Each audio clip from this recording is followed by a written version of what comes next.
I'd like to call to order the Planning Board meeting for July 13th, 2017. Welcome back after our break here. First, substantive matter number 2 on the agenda is approval of the minutes, and we have one set of minutes from June 15th, 2017. Are there any changes or a motion? I move that we approve the minutes from June 15th. And thank you, Cindy, they were excellent. Oh, great. You're welcome. Great. And does that include any changes? And any changes board members have submitted. Great, thank you. Is there a second for that? I will second. Thank you, David. It's been moved and seconded by Gray, second by Ensign, to approve our minutes for June 15th. All in favor, please say aye. Aye. Any opposed, nay? That passes unanimously. So the next item we have is public participation for matters not on the agenda. And we have a few items that are on our agenda right now, and so those are issues that we won't be covering in this general public participation, but if folks have anything else. So the issues that actually, we have a continuation, and we've already closed the public testimony on the comp plan and CU South. And then we have a discussion about form-based code review of 3200 Bluff Street, where we will have a separate opportunity for people to weigh in on that subject. But we certainly welcome any other topics or any other discussion. Cindy, is anybody set up? No. Would anyone like to speak on any other topics? Seeing none, we'll move on to dispositions, planning board call-ups, and continuations, which we have none of. So we'll make that a pretty quick agenda item and move to 5A, which is the continuation of the public hearing to deliberate and vote on the proposed CU South land use map change and guiding principles as part of the 2015 major update to the Boulder Valley comp plan. And Leslie, I assume you'll set that one up. Yes, thank you very much. Nice to see you all. Hope you had a nice break. And this is a continuation from your discussion on June 15th, so the month has gone by quickly. We have a very, very brief presentation for you this evening, and then it'll be up to you how you'd like to carry on the deliberation. If I can get my slide to advance. There we go. So just a quick overview of where the plan goes from here. And as you know, of course, this goes to the county, and the Planning Commission will be having their deliberation and voting on the 19th next week, and then the county commissioners will do their work on the 26th. They held their hearing on June 28th, so there's a little bit of overlap. City Council had their deliberations on Tuesday night, and so we'll share with you what they voted on and what they approved, and that's what we're bringing to you this evening for your approval, hopefully. So on on Tuesday evening, they voted on the comprehensive plan itself. There was unanimous approval of the plan, the text, the policies, the maps, and so on. They had in their packet, and you received as a link in your packet, the June draft of the comprehensive plan. That version included the modifications that you made on May 25th, plus the modifications that council made, and some additional modifications that you made in June. And they accepted that plan with these 3 additional modifications from the county that the county commissioners and planning commission provided after their discussion on the 28th.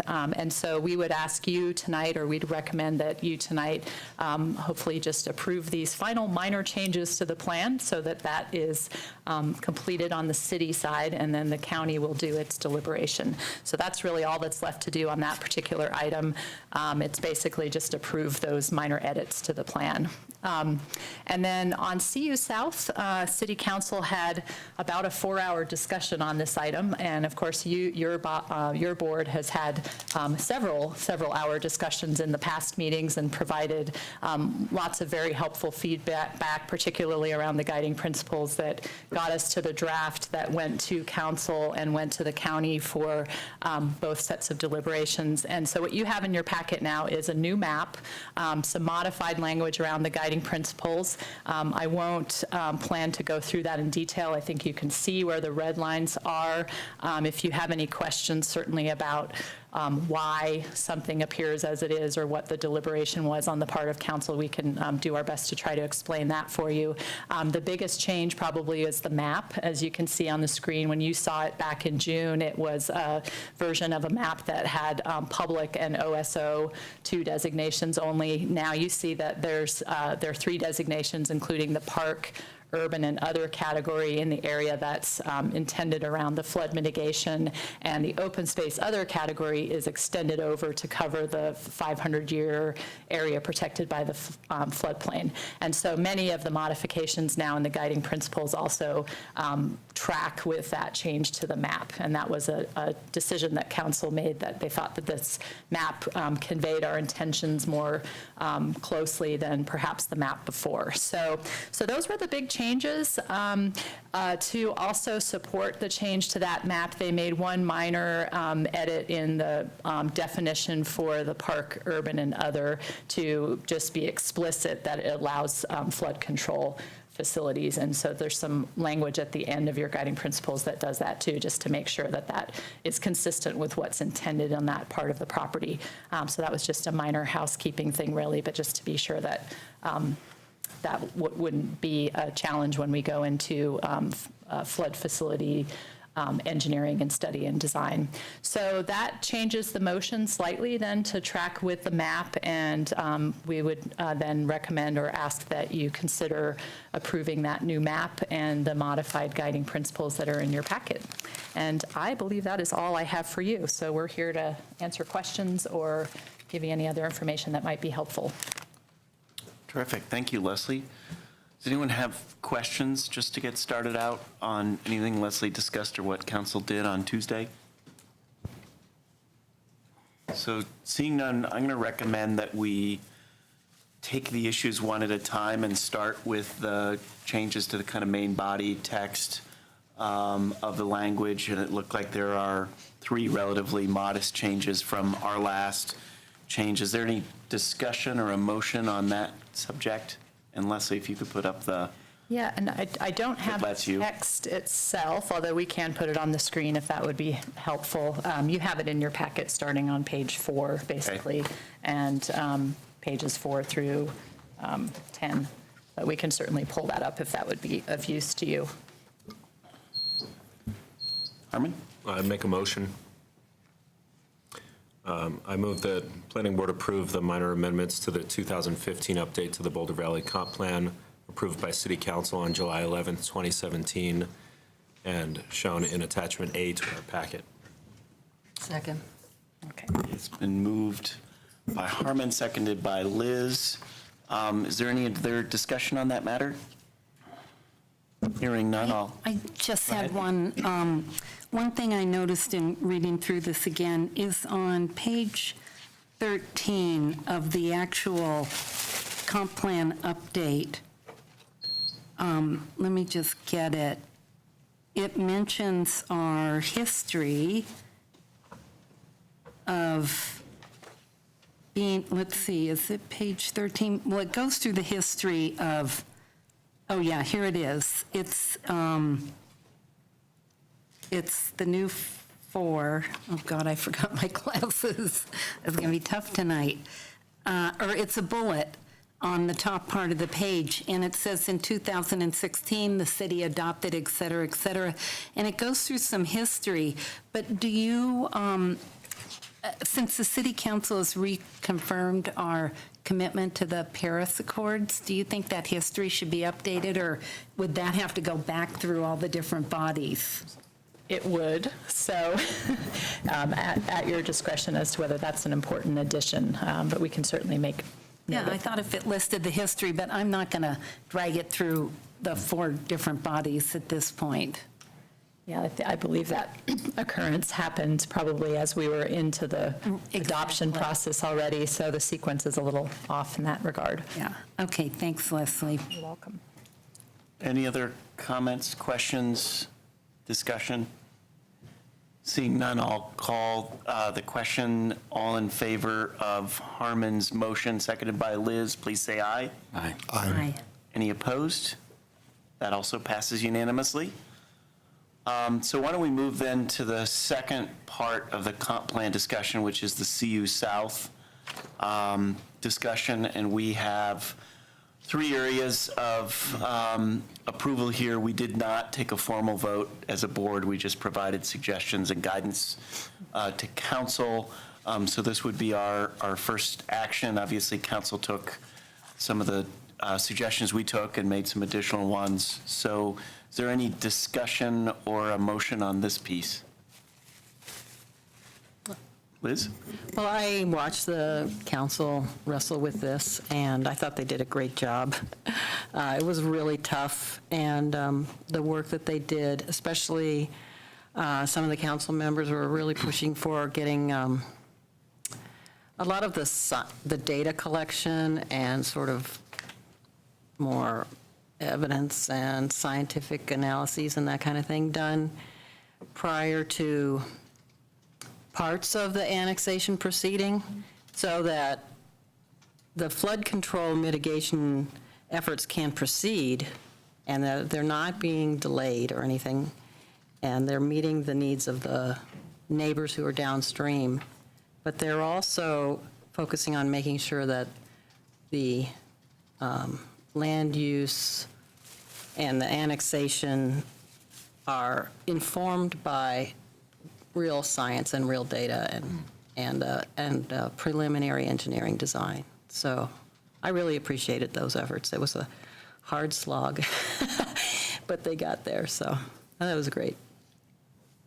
Great. Other comments, suggestions? Crystal? I was just going to say, I too watched the council meeting, and I agree with you, Lisa. I thought the discussion was very informative, but I wanted to thank Francis Draper from the University of Colorado, because I feel that a lot of your clarification, even if it didn't address any specific outcome, it gave more of an understanding of the future processes that everybody was going to have to be involved in together. So I just wanted to say thank you for participating into the late night. Other comments, questions, or a motion? David? I just have one question. I see that people have found the new map. I was looking at the full packet, and I just didn't see the map from Tuesday. Is it? Yes, so there's a very small thumbnail version of the map embedded in the guiding principles, and apologies for my oversight in not sending you a big map, but you should have hard copies of the bigger map, and then it is up on the screen as well, and it's now on the webpage with the rest of the materials. Okay, So, thank you. Yeah, we had a quick turnaround time again, so. No problem. I just wanted to make sure I wasn't missing anything, and I am familiar with this map from having seen it in past city council meetings. Thank you. Harmon? I'm going to move the planning board approve the land use designation for CU South changing from low and medium density residential and portions of open space other to public and parks urban and other, and retaining portions of open space other, and approve the guiding principles and policy language, which we have in our packet as attachment B. Terrific. Is there a second for that? I'll second it. It's been moved by Harmon, seconded by Brian. Any other discussion, amendments? Crystal? Yeah, just a couple things, and I can't seem to get my little attachment C here working. So just generally, in listening to the city council discuss this last night, a couple things popped out at me as we're in the process, at least, of a committee that submitted a report on public engagement and public participation to the city manager, and I'm assuming the community will be discussing it and seeing what parts can be applied to different departments.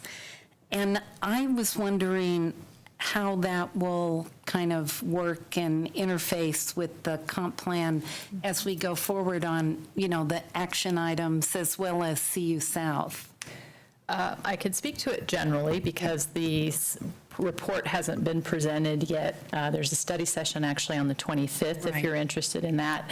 And the working group will present the report to City Council. And then my understanding is that the manager's office and the rest of the city departments will then be preparing a response and looking at how to integrate the recommendations of that report into the work that we do. I would imagine we'll probably be trying it on some of our forthcoming projects and pulling in some of the ideas that they came up with into the work that we do going forward. So it's still in progress, but that's a great point. And I think, we're really interested to see what comes out of that report and start using it in our work. So although we talk about public engagement on the CU South project sort of generally, it could inform that process then, depending on if the city, if any, like the council adopts it or whatever that process would be. Yeah, I think it's certainly possible that it could. I think there's a lot of ideas in that about just how we should do process in general and how we scope a community engagement process and that kind of thing. So, yeah, and then the second thing is the annexation part with CU. Is all of our annexation agreements address community benefit? And so I would have liked to have seen that kind of really spelled out. I mean, not specifically, but there are a lot of ways you can meet the community benefit standards for annexation. And I'm sure one of the ways is dedicating land for public facilities such as flood control. Another could be housing, various aspects of housing, and CU and the council had a good discussion about that. But that is the only thing I'd add to the guiding principles, but I'm not ready to do it tonight.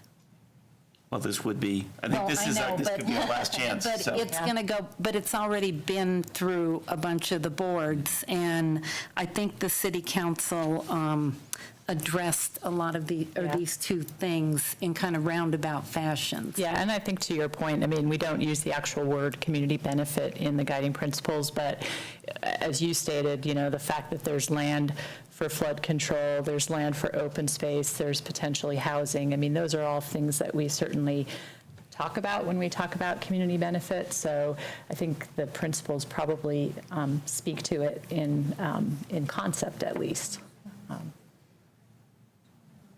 Great. Any other discussion on the motion? Amendments?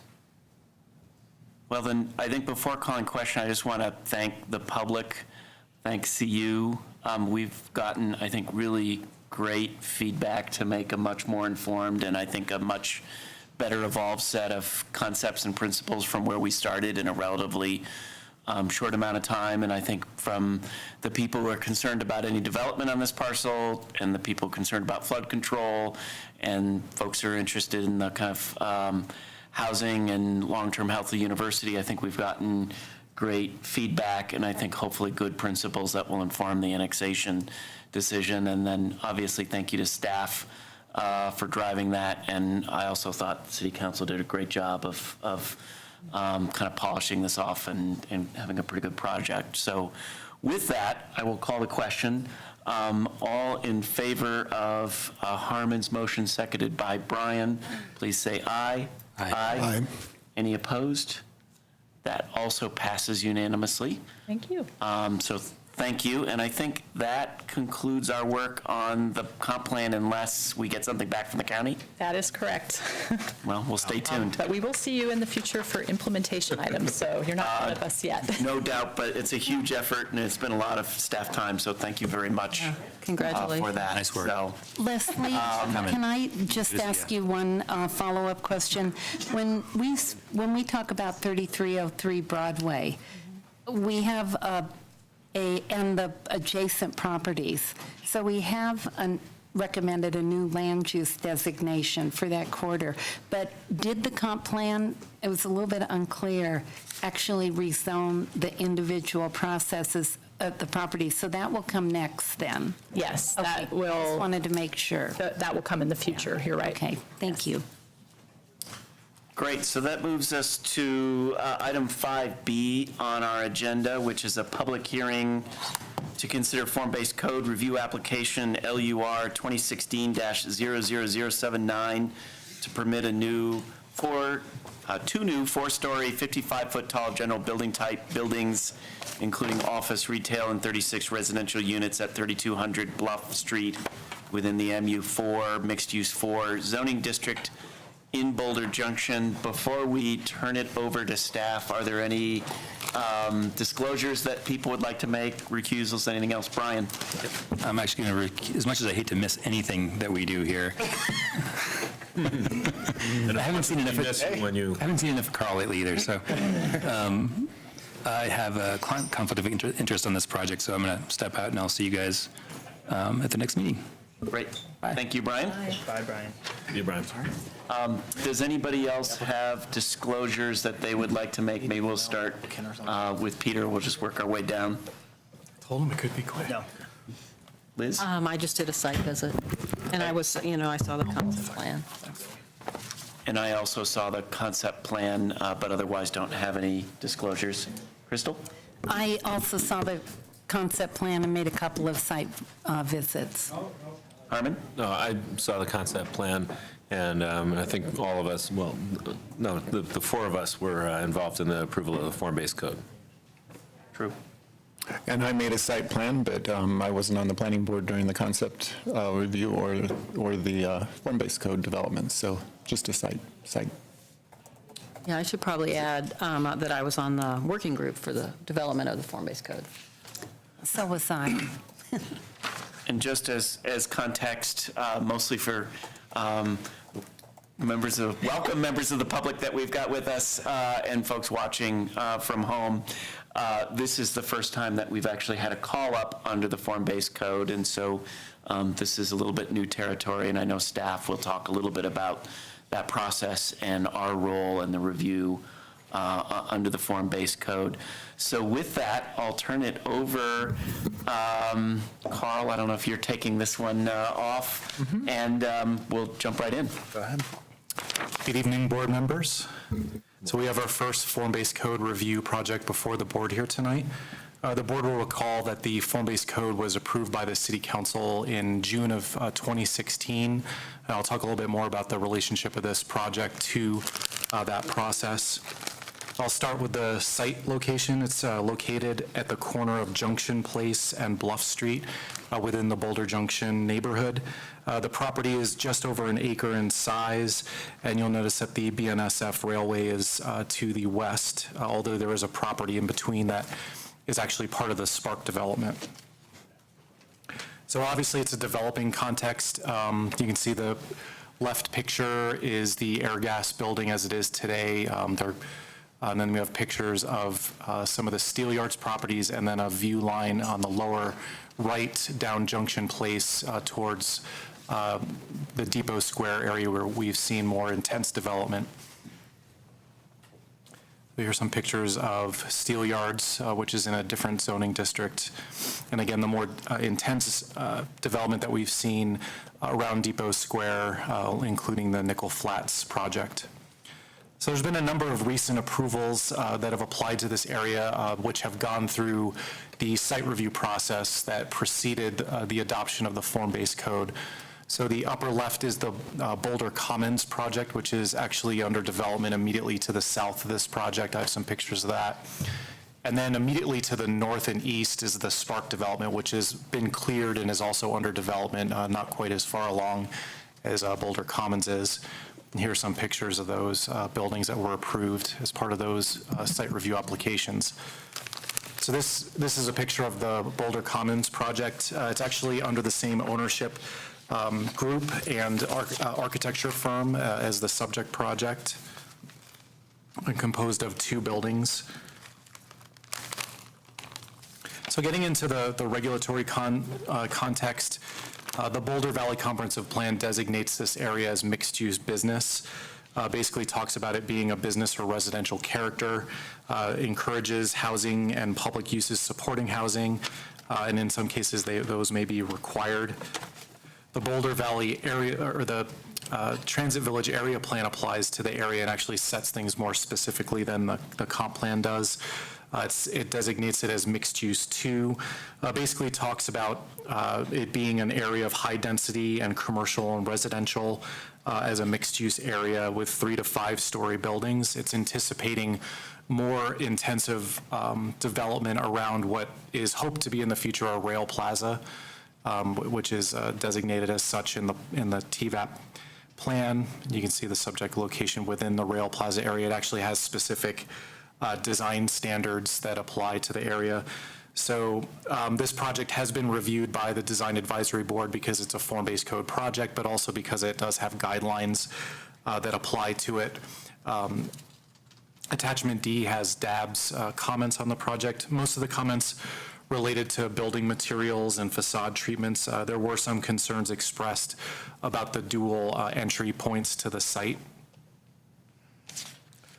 So as far as the zoning on the property was IMS prior to September 2016. This was changed to be consistent with the Boulder Valley Comprehensive Plan and the TVAP.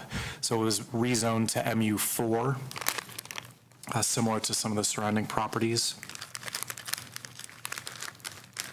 So this project is interesting because it actually predates the form-based code, and they had begun designing the project before the form-based code where there was certainty in whether it would be adopted or not. So they started off in the traditional process of development review with a concept plan. So that came before the planning board on May 26th of last year. That's actually after the board was looking at the form-based code and made a recommendation to council, but there was still some uncertainty about, whether that would get adopted or not. So the applicant opted to originally design it according to site review and then started adapting it and working with staff through the form-based code project to, they basically showed their willingness to be that first project to go through form-based code. So when this was reviewed by, well, first I'll talk about some of the connections here. So there is a multi-use path connection on the north side of the site that's required. That's in the TVAP connections plan.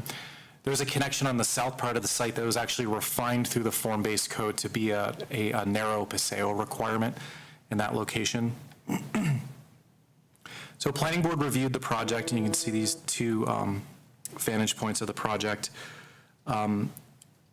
In May of last year. A lot of the discussion from the board at that time was related to pedestrian experience on the site, like through the site, like penetrations through the site, how people can walk around through the site and around the site. With that, there were some concerns about the 2 garage connections that continue to be a part of the project. There was also a discussion about how much residential should be on the site as part of the concept plan review. So moving on to the form-based code review. So the form-based code was adopted in June. So the application for the form-based code review came in October of last year. So again, this is the first project to be reviewed in this process.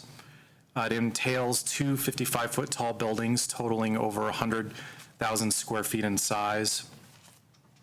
The north building would be mostly residential with 36 dwelling units. There's a small commercial space that would be in the upper northeast corner. The south building is entirely commercial. There's some areas that are set up to be restaurant spaces along Junction Place. There's one thing that's slightly different is that the applicant is proposing a lot line between them, so it creates basically two separate buildings that have to be separate buildings by building code.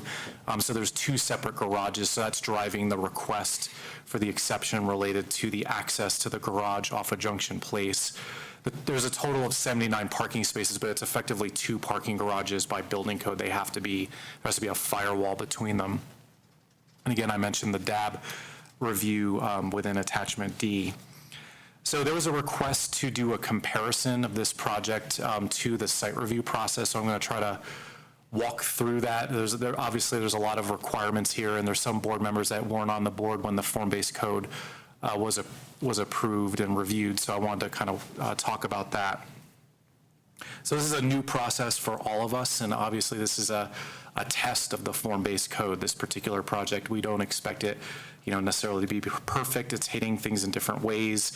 City Council requested form-based code as a different regulatory tool.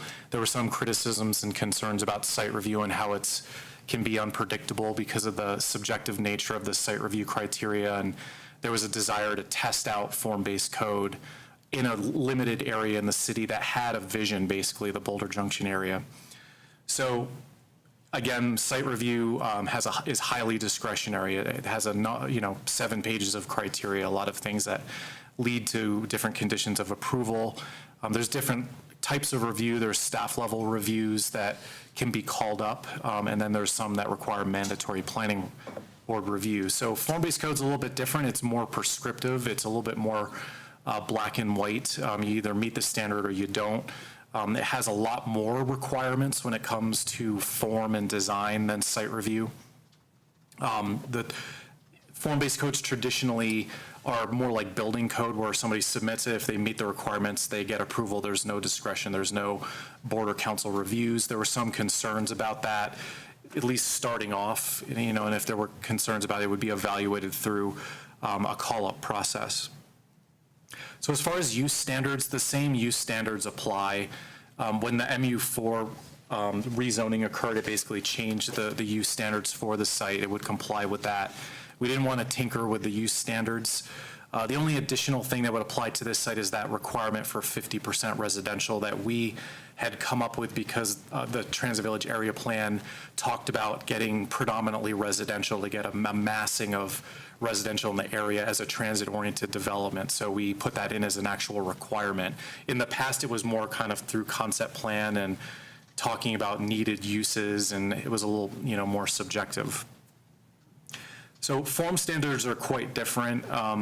The front setbacks for MU4 are pretty similar to the build-to zones that are in the form-based code. One difference is that the MU4 zone has a 60% ground-facing area around the site. In the form-based code, it was increased. Again, it's mostly on type A frontages, but it requires 90%. In this case, the project is pretty close to 100%. There are 0 side setbacks in the MU4 zone, but a 5-foot setback was added in the form-based code in order to create, building separation and distinct buildings and more opportunities for pedestrian connections through the site. So in this case, with this project, when the applicant proposed that lot line, it required a side setback, and they're asking for an exception to that, and I'll talk more about that. We have the appurtenance standards in the code, which still apply to this project, except the form-based code has more stringent requirements for appurtenances and also has specific standards for cap types or the roofing options on the site. Height is pretty much the same as the pre-existing development process. Obviously, if somebody were to go to 55 feet or through a site review process, it would have to come before planning board automatically as a mandatory review and would have to meet the site review criteria. In this case, it's an allowable option in this particular location. There are limitations on floor-to-floor heights in the form-based code. When we get to site design and open space, based on the height of the building through site review, there'd be a 20% open space requirement, and that open space would have to meet the open space criteria and the site review criteria, as well as the specific standards in the development standards. And then as far as access is concerned, we have a requirement for, access to be from the lowest category street, which would be typically like an alley. In this case, there's no alley. The form-based code's a little bit different. It has a 65% impervious max, which is kind of a different way of regulating it.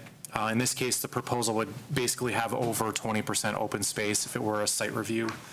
The form-based code has Paseo design standards as far as the surface treatments and the widths and what needs to occur along the Paseo. There is a requirement in the form-based code that there not be access from a type A street. So Junction Place is a type A street. Again, they don't have an alley access, and by subdividing the property, they've asked for that exception. There's also a requirement that parking and like refuse areas or trash enclosures have to be in a parking yard, which basically is the area in the rear yard of the site that's outside of the front or sides, and they would be asking for an exception to that. I'll talk more about that. Sorry, there's a lot of requirements to talk about. So as far as the intensity standards, the form-based code is different. It does not have an FAR limit. The MU4 zone has a 2.0 FAR. So if this were to be reviewed through site review, their max would be 98,000 square feet at a 2.0 FAR.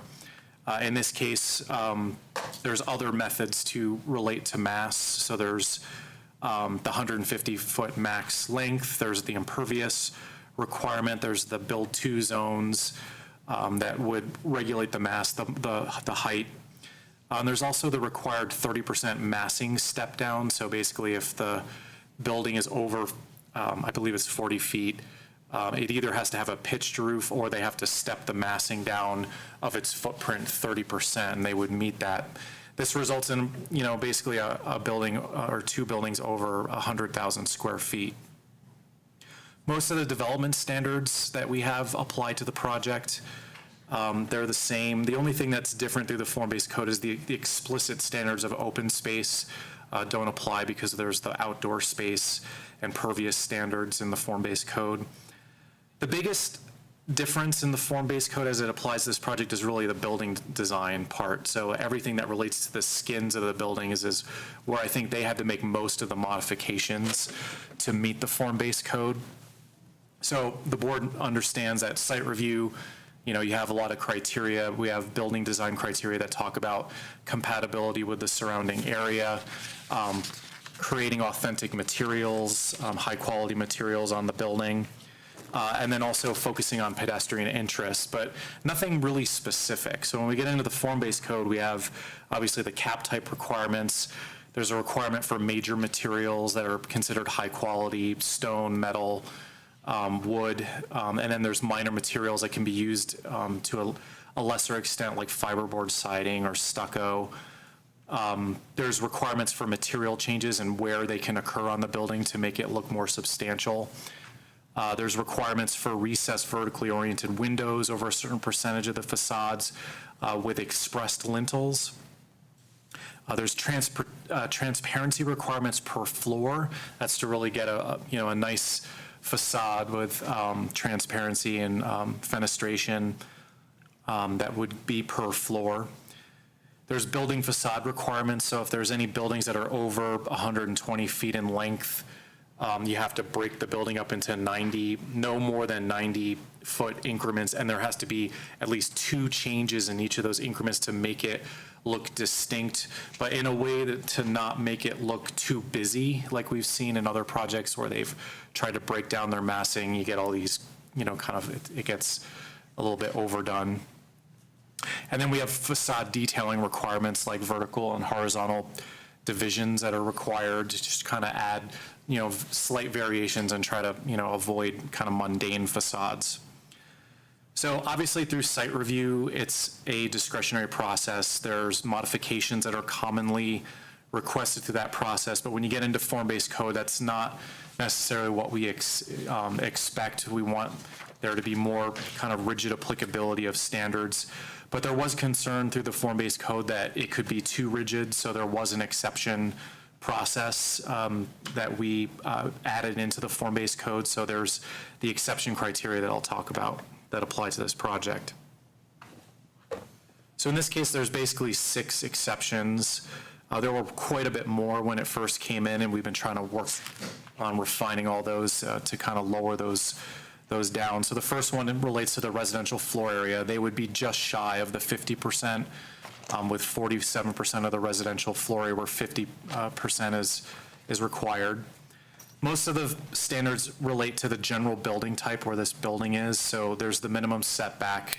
There's a 5-foot setback. They're basically joining the buildings together where that cantilevered portion is. There's the maximum building length requirement, so they would be exceeding that. Actually, I have little graphics here. So that's where the side setback is requested. And then as far as building length on the north elevation of the north building, there would be about 180 feet where 150 feet is the max. And on the south building, I believe it's 190 feet where 150 is the max. There's the impervious coverage exception. So in the code, it's 65%. You can actually ask up to 71%. They're actually at 73%, so that requires an exception. And then the refuse and utilities are not located in the parking yard. They're actually along the Paseo, and this is driven by there not being an alley and also difficulties working with Excel on switch cabinet locations. And then lastly, there's the driveway access. So by subdividing the property and having 2 different garages, they're asking for an access off a type A facade on Junction Place. So the key issues tonight are pretty straightforward. Is the proposal consistent with the regulations of the form-based code and Appendix M? And we've found that it meets most of the regulations with the exception of those exceptions. We've created a checklist that we've attached in Attachment A that kind of details all the requirements in the form-based code. And obviously that outlines the exceptions that are required. So these are basically the 2 criteria that would apply to the exceptions. Are they generally consistent with the goals and intents of the adopted area plan, so TVAP? And do they avoid adverse impacts of what would normally be expected by meeting form-based code standards? So most of the focus of our analysis is really on the exceptions, but I'm going to kind of walk through the main parts of the code to show how it complies. So in the general provisions section, this is the regulating plan. The site is located here, so it's in a general building type, so all the general building type requirements kick in. There's also the requirement for the multi-use path along the north part of the site, which they would meet. There's the Paseo requirements, which they would meet. And then again, this is a type A street, Junction Place. So the 2 exceptions I want to talk about here were the 50% residential and the type A access. So staff supports the 47% for residential. It's a minor exception. Pretty much the reason they're asking for it is because staff requested that they consider putting more commercial square footage in that northeast corner, because that's the area that's going to be where the rail plaza is. We felt that in order to give that area a little bit more activity, that would be more appropriate. And also it's an area that's bisected by one of the access points to the garage. So it's a minor deviation. We felt that it met the exception criteria. With the type A access on the south lot, again, it's not an ideal situation to have the garage interrupt that pedestrian streetscape along Junction Place, but it's not an uncommon situation if properties were subdivided. If this were 2 lots, this would probably be the likely scenario. And also given that, they are looking to subdivide the property and sell them off, that this is a reasonable exception that wouldn't conflict with TVAP. So we support that. So moving on to the general building type requirements, this is a list of the requirements that come up. The ones in blue are the things that are from the checklist that we found the project met. The ones in yellow are the ones that would require, the modifications. So with respect to the setbacks and the maximum building length, we talked about those two together because they kind of go hand in hand because that's where the buildings touch together. We felt that this was not an uncommon condition that we've seen in other developments in the area. And also the fact that they've designed it to look still like two separate buildings and that they have that widened pedestrian penetration through the site there. We felt that it met the intent of the form-based code as far as how the buildings appear. So we felt that those exceptions could be granted. We had few concerns about the site impervious coverage. They have a well-designed site with greenscape and hardscape and multiple ways for pedestrians to cross through the site. So we felt that minor percentage of a deviation was reasonable. I think one of our biggest concerns is really the refuse and utility locations, and how that would impact the Paseo area. But in working with the applicant, they were able to kind of design it with a kind of a screening feature around the cabinets and the trash enclosures, and they worked on enhancing the appearance of the Paseo to make it more attractive. And also, given that there wasn't an alley behind the site, we felt that we could grant the exception to that standard.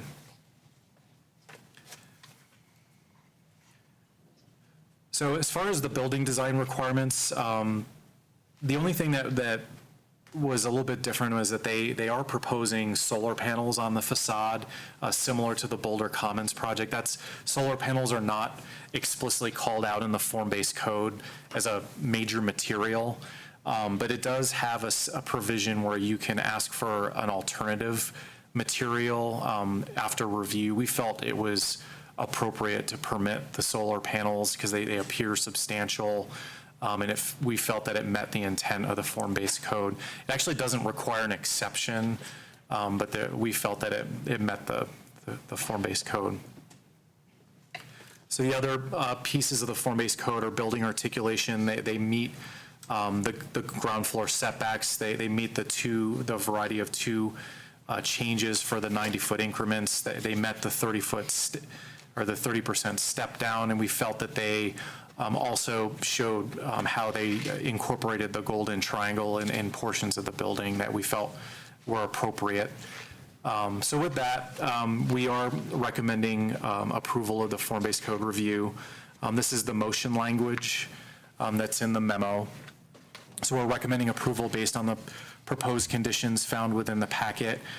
There was a question about what kind of conditions can be imposed on the project, and we're happy to talk to you about that. But basically, with a site review project where you have a number of criteria, you can have any number of conditions that would require meeting the criteria. It's a little bit more constrained with a form-based code. The conditions, if they were to be applied, in this case, would have to be in order to meet a provision of the form-based code.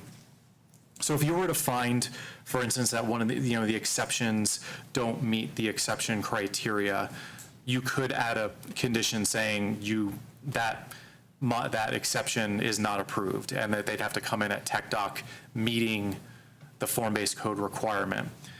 So you could have a condition requiring full compliance with the form-based code. You could also have a condition that could require maybe a degree of compliance, and we'd have to see where the board thinks, and how these exceptions relate to the criteria. But, if there was a certain type of exception that may not be supportable as proposed, but if the design were changed to better meet the criteria, a condition could be applied in that case. So we wouldn't probably see conditions that would traditionally be done in site review where there might be a desire to change a material from one major material to another major material. Something that already meets the form-based code would be difficult. You couldn't condition it to meet it a different way. You couldn't require, say, like a height reduction because the form-based code allows the height at that level, whereas in site review, if you found it didn't meet the site review criteria, you could make changes to the building that way. So that's just kind of a summary of how conditions could be applied. So I hope that makes sense, and I'm happy to answer any questions. Any questions for Carl? David? Well, first, I'd just like to say, Carl, that I think that the comparison with the site review was really a great presentation because it helped me to understand the difference between the two, so that was really useful. I appreciate that a lot. I just had a couple of questions in comparing with the map in the form-based code. It shows the, you mentioned the rail plaza, that's off-site, I assume, and that will Yeah. be done, is that something the city does, the rail plaza? Or I think part of it's going to be city done. Some of the project that's in Spark abuts that project, so there might be some improvements to tie into it. But yeah, that would be the area where there's going to be a pedestrian underpass. Okay. And that's where the tracks are not curved and all that. And then the other thing was the multi-use path on the east side. That is also off-site. I guess the map in the FBC shows a multi-use path on the east side. And that's also. Yeah, and that's on the Spark property. On Spark. When that gets built, they'd have to build that multi-use path. Okay, thanks. Other questions for staff? Yeah. Liz? First, I see a member of the public who might be here for the comp plan, and we have dispatched that already because we started at 5, so in case you didn't know. Okay. And then, okay, I have some questions. There's a form-based code provision. It's 1.27B. It's a articulation of the base. And it says, with the exception of entryways, the ground story of a building with a required storefront pursuant to section M16 regulating plans shall not be recessed more than 18 inches from the second story facade. And I'm wondering, does that apply to that overhang? Because that overhang. That's a good question. It actually only applies in those areas that have required storefront. So when you look at the regulating plan, the areas that say required storefront have the blue line. So usually at those corners in prominent corners, that's the areas where we intended to not allow that recess. If this building were in the Main Street storefront, then that would also apply.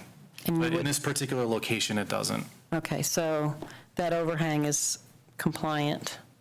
So are you keeping a list of sort of modifications? I'm sure the developers have their ideas about a list of ways they'd like to change the form-based code, and if we have things like that, you know, that kind of it seems like kind of an oversight that we don't address that overhang issue in other parts of the form-based code. Yeah, I mean, that's the whole part of this form-based code is we intended or we expected to do these form-based code reviews, and if there were things that were not working right or could be improved, we wanted to keep a tally of those. Okay. I mean, I looked through the applicant's materials, and there were, in one area, the restaurant was added to the residential to come up with a higher percentage of the overall project devoted to residential, but it didn't look like staff actually went that way. You don't consider a restaurant to be a residential component, do you? No. Okay. And then there were multiple, and I'm bringing this up because we have people on the board who didn't participate in the form-based code or the concept plan. In the applicant's materials, there are multiple times where they say we're doing this because of the concept plan approval. Well, there was no, I mean, it's in here multiple times, the words concept plan approval, and we didn't actually approve anything at concept plan. In fact, I pulled up our minutes and we just had this little paragraph because it was the end of the Palo Parkway meeting, and so we just had, it was very brief and we only had a few comments. So I just wanted people to know that there wasn't a concept plan approval, and therefore we're not necessarily obligated to follow that necessarily. I mean, we are the form-based code. And then and there are multiple places in the code where it says, well, this could be modified by 10% or whatever. But is there one for building length? No, And so. that's solid. So if you go 151, you're in an exception. So maybe that's another thing. I'm kind of getting into comments, I guess, a little bit. But just to add to the list of potential revisions to the form-based code, if you have in some small part of the form-based code, they say you can modify this 10%, and you feel like, wow, we've really nailed this. But then something like building length can get, another 50% or whatever. So some flexibility before it actually triggers an exception, you mean? Something like that, yeah. So, yeah. And then I was wondering, are both parking garages necessary? We don't have anything anywhere in the Transit Village area plan or in the form-based code that requires a parking garage. I think the applicant would have to speak to the necessity of the parking. The parking's not required. MU4 doesn't have a parking requirement, so it actually has a maximum. Is that something that you worked with the applicant on, maybe not having a parking garage? We mentioned it to them. They've decided they feel that in the marketing of the building it's necessary. But again, I don't know, what they're looking at as far as tenants and what their parking need is. Okay.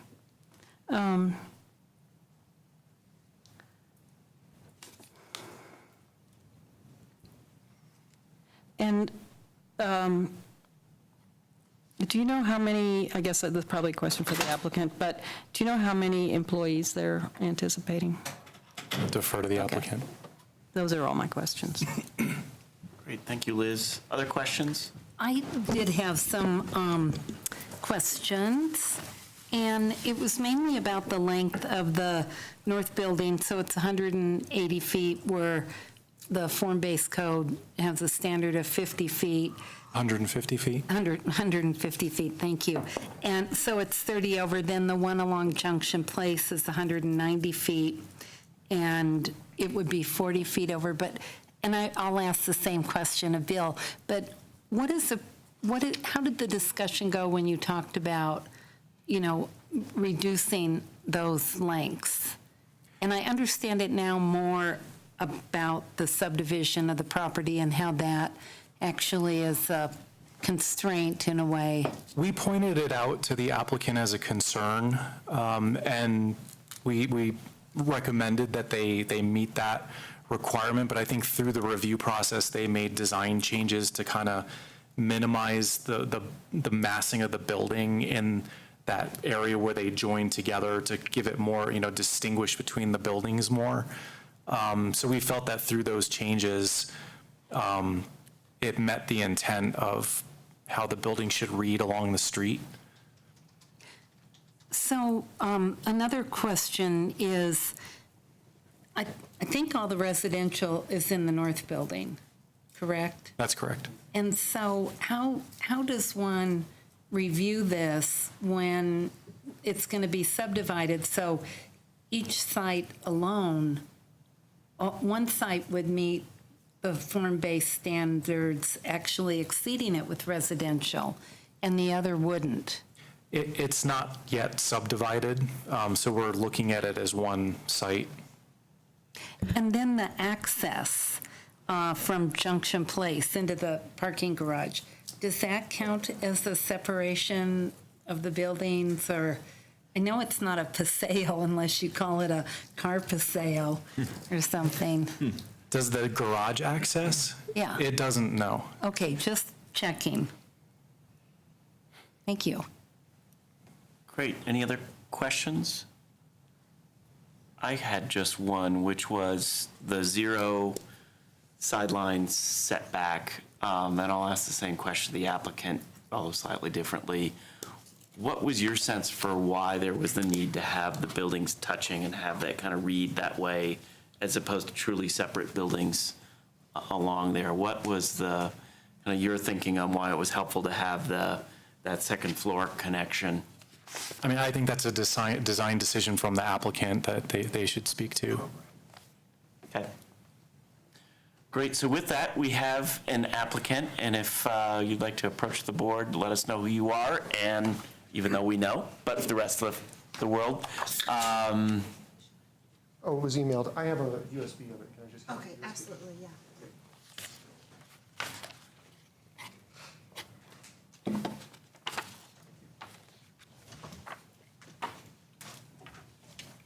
Did that Thanks, Cindy.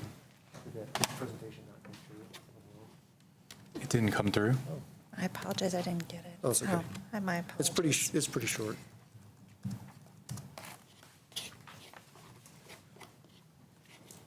And Andy will be joining us in a second. You guys moved with significant haste through the first, not haste, right, Efficiency. yes. Put that in my file.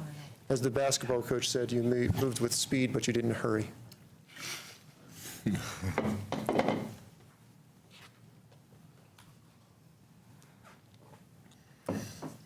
reading the USB. There we go.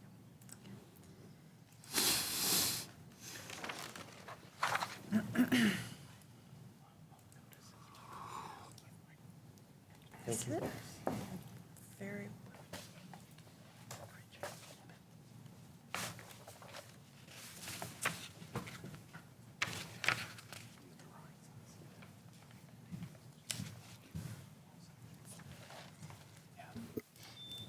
I wish you were going to let in Peter, and I thought you were going out. I was going to say we don't have a quorum.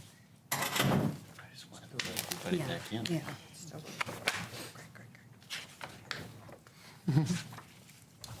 Should pop up. There you go. Thank you very much.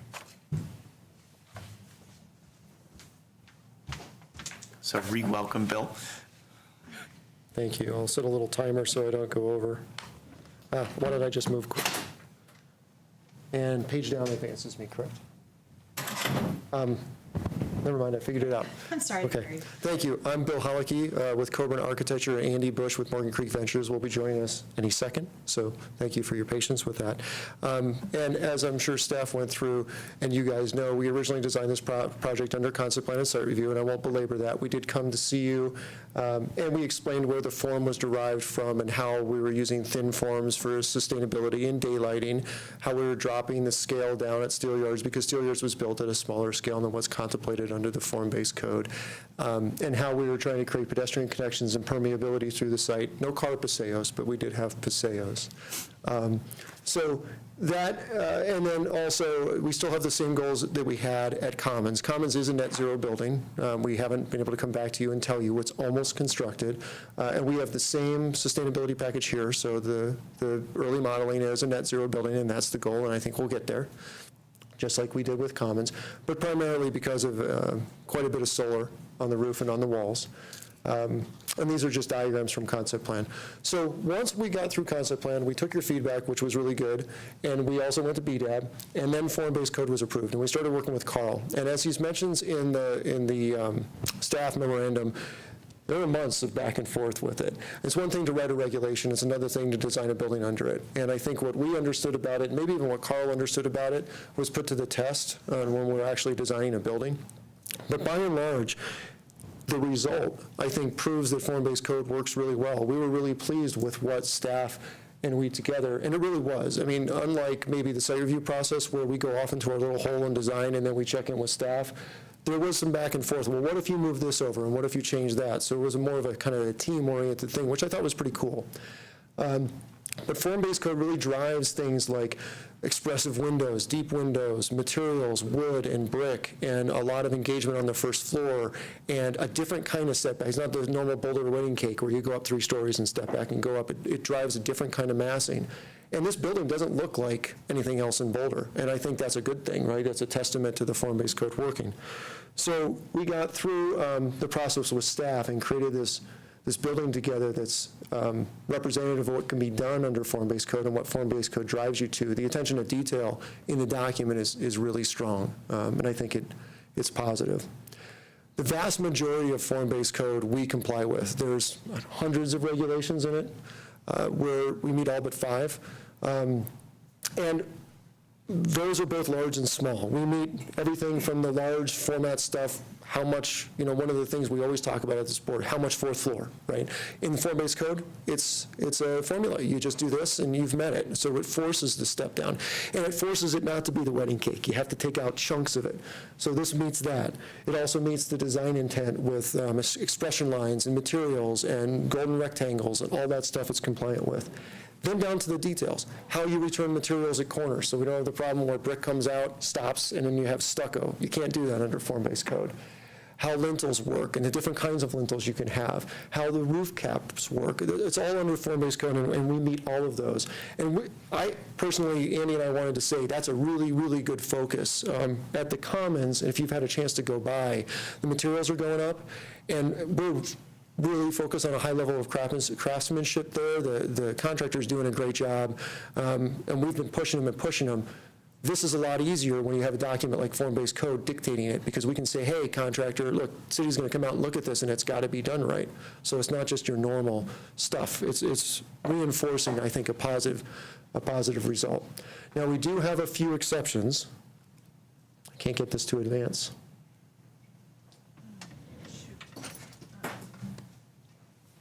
Maybe if I click on it? Sure, try that. I think we've killed it.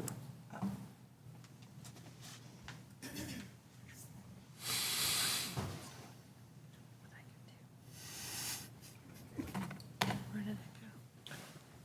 Where's the mouse?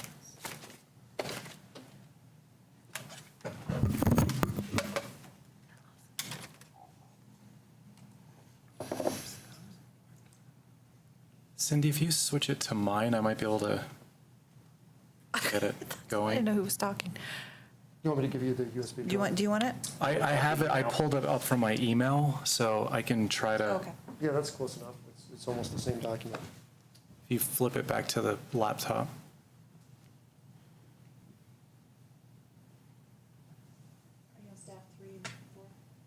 Is that, I thought I pulled out the right.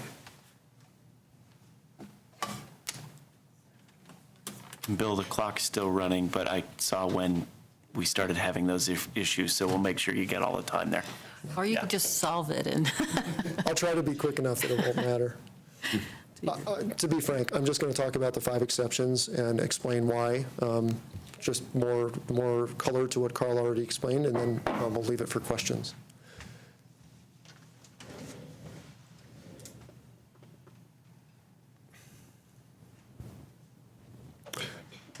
Yeah, if you could just go back one, and we'll start from there, and I'll try to be pretty quick. And then Andy just has a couple of comments, and we'll be done.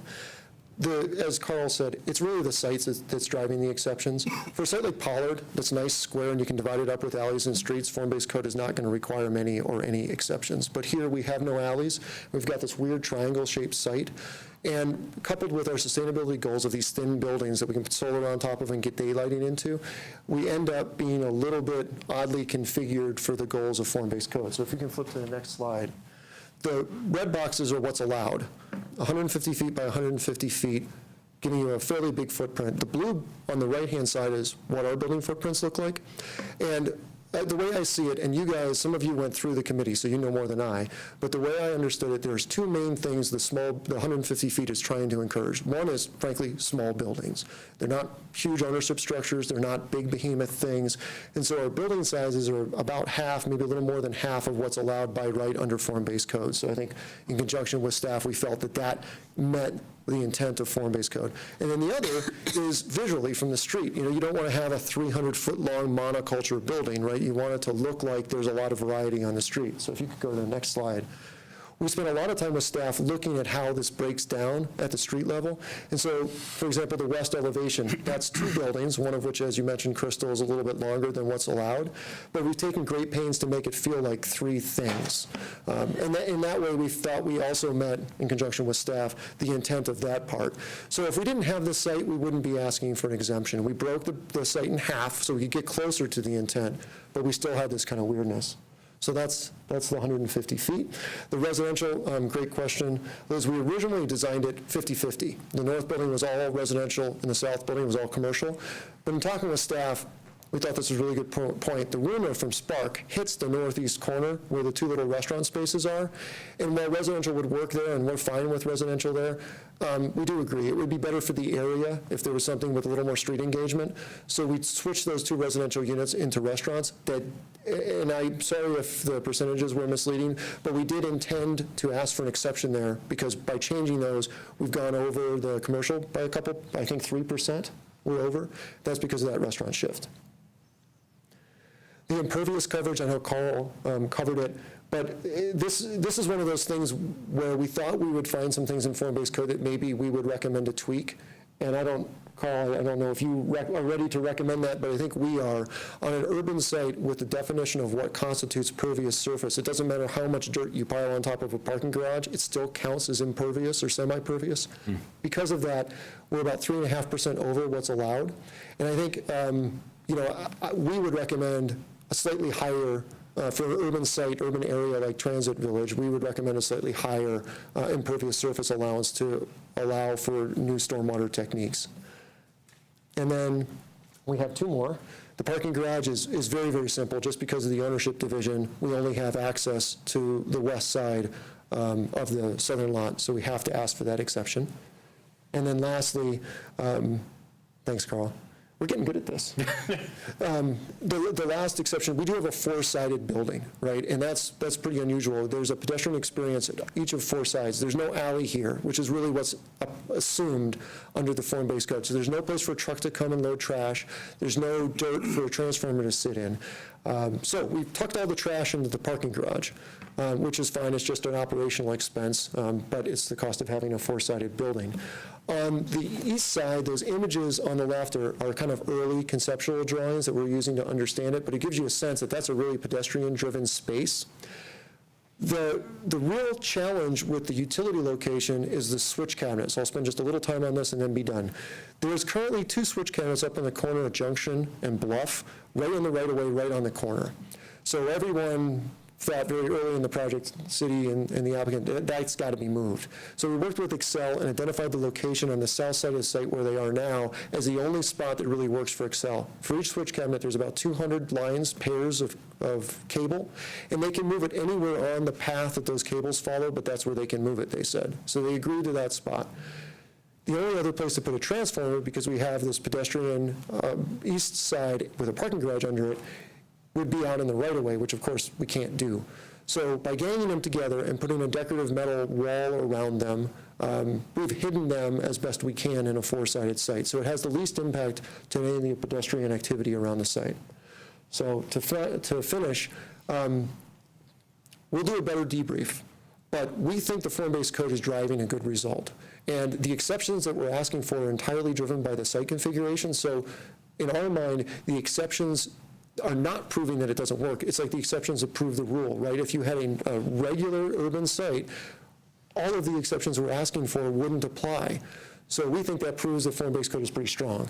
We think when we go through the debrief, there'll probably be some tweaks to it, and Liz, you were getting at some of those. Maybe there's a little bit, maybe you can add more than 150 feet if you do a couple things and we don't have to come to planning board. Somebody else wouldn't have to come to planning board. I think there's a couple hours of conversation around that, but generally we have a good recommendation for it. So Andy, just a couple of remarks and be done. I'll be brief.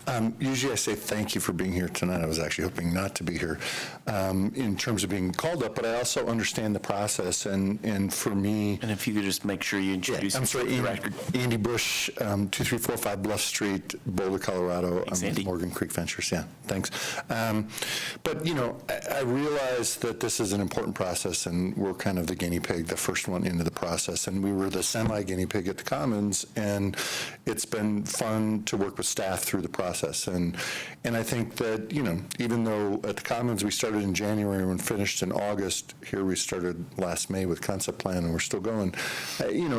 My hope is that we're able to be part of something that really builds a process that creates really great form and great design in Boulder.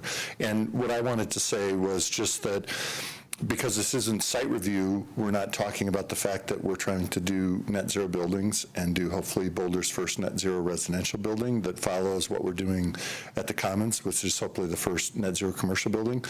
And that on the commercial side, we're going to try and do Commons 2.0, which takes kind of the leading edge heating and cooling systems that we're doing and tries to integrate that with operable windows that can be voice command and tied to the heating and cooling system. And I think on the kind of TDM and transportation side, what we're doing at the Commons really extends here in that we just met with Enterprise today, and we're meeting with local groups on how are we doing our car share program, how do we voluntarily integrate that with steel yards and some of our neighbors.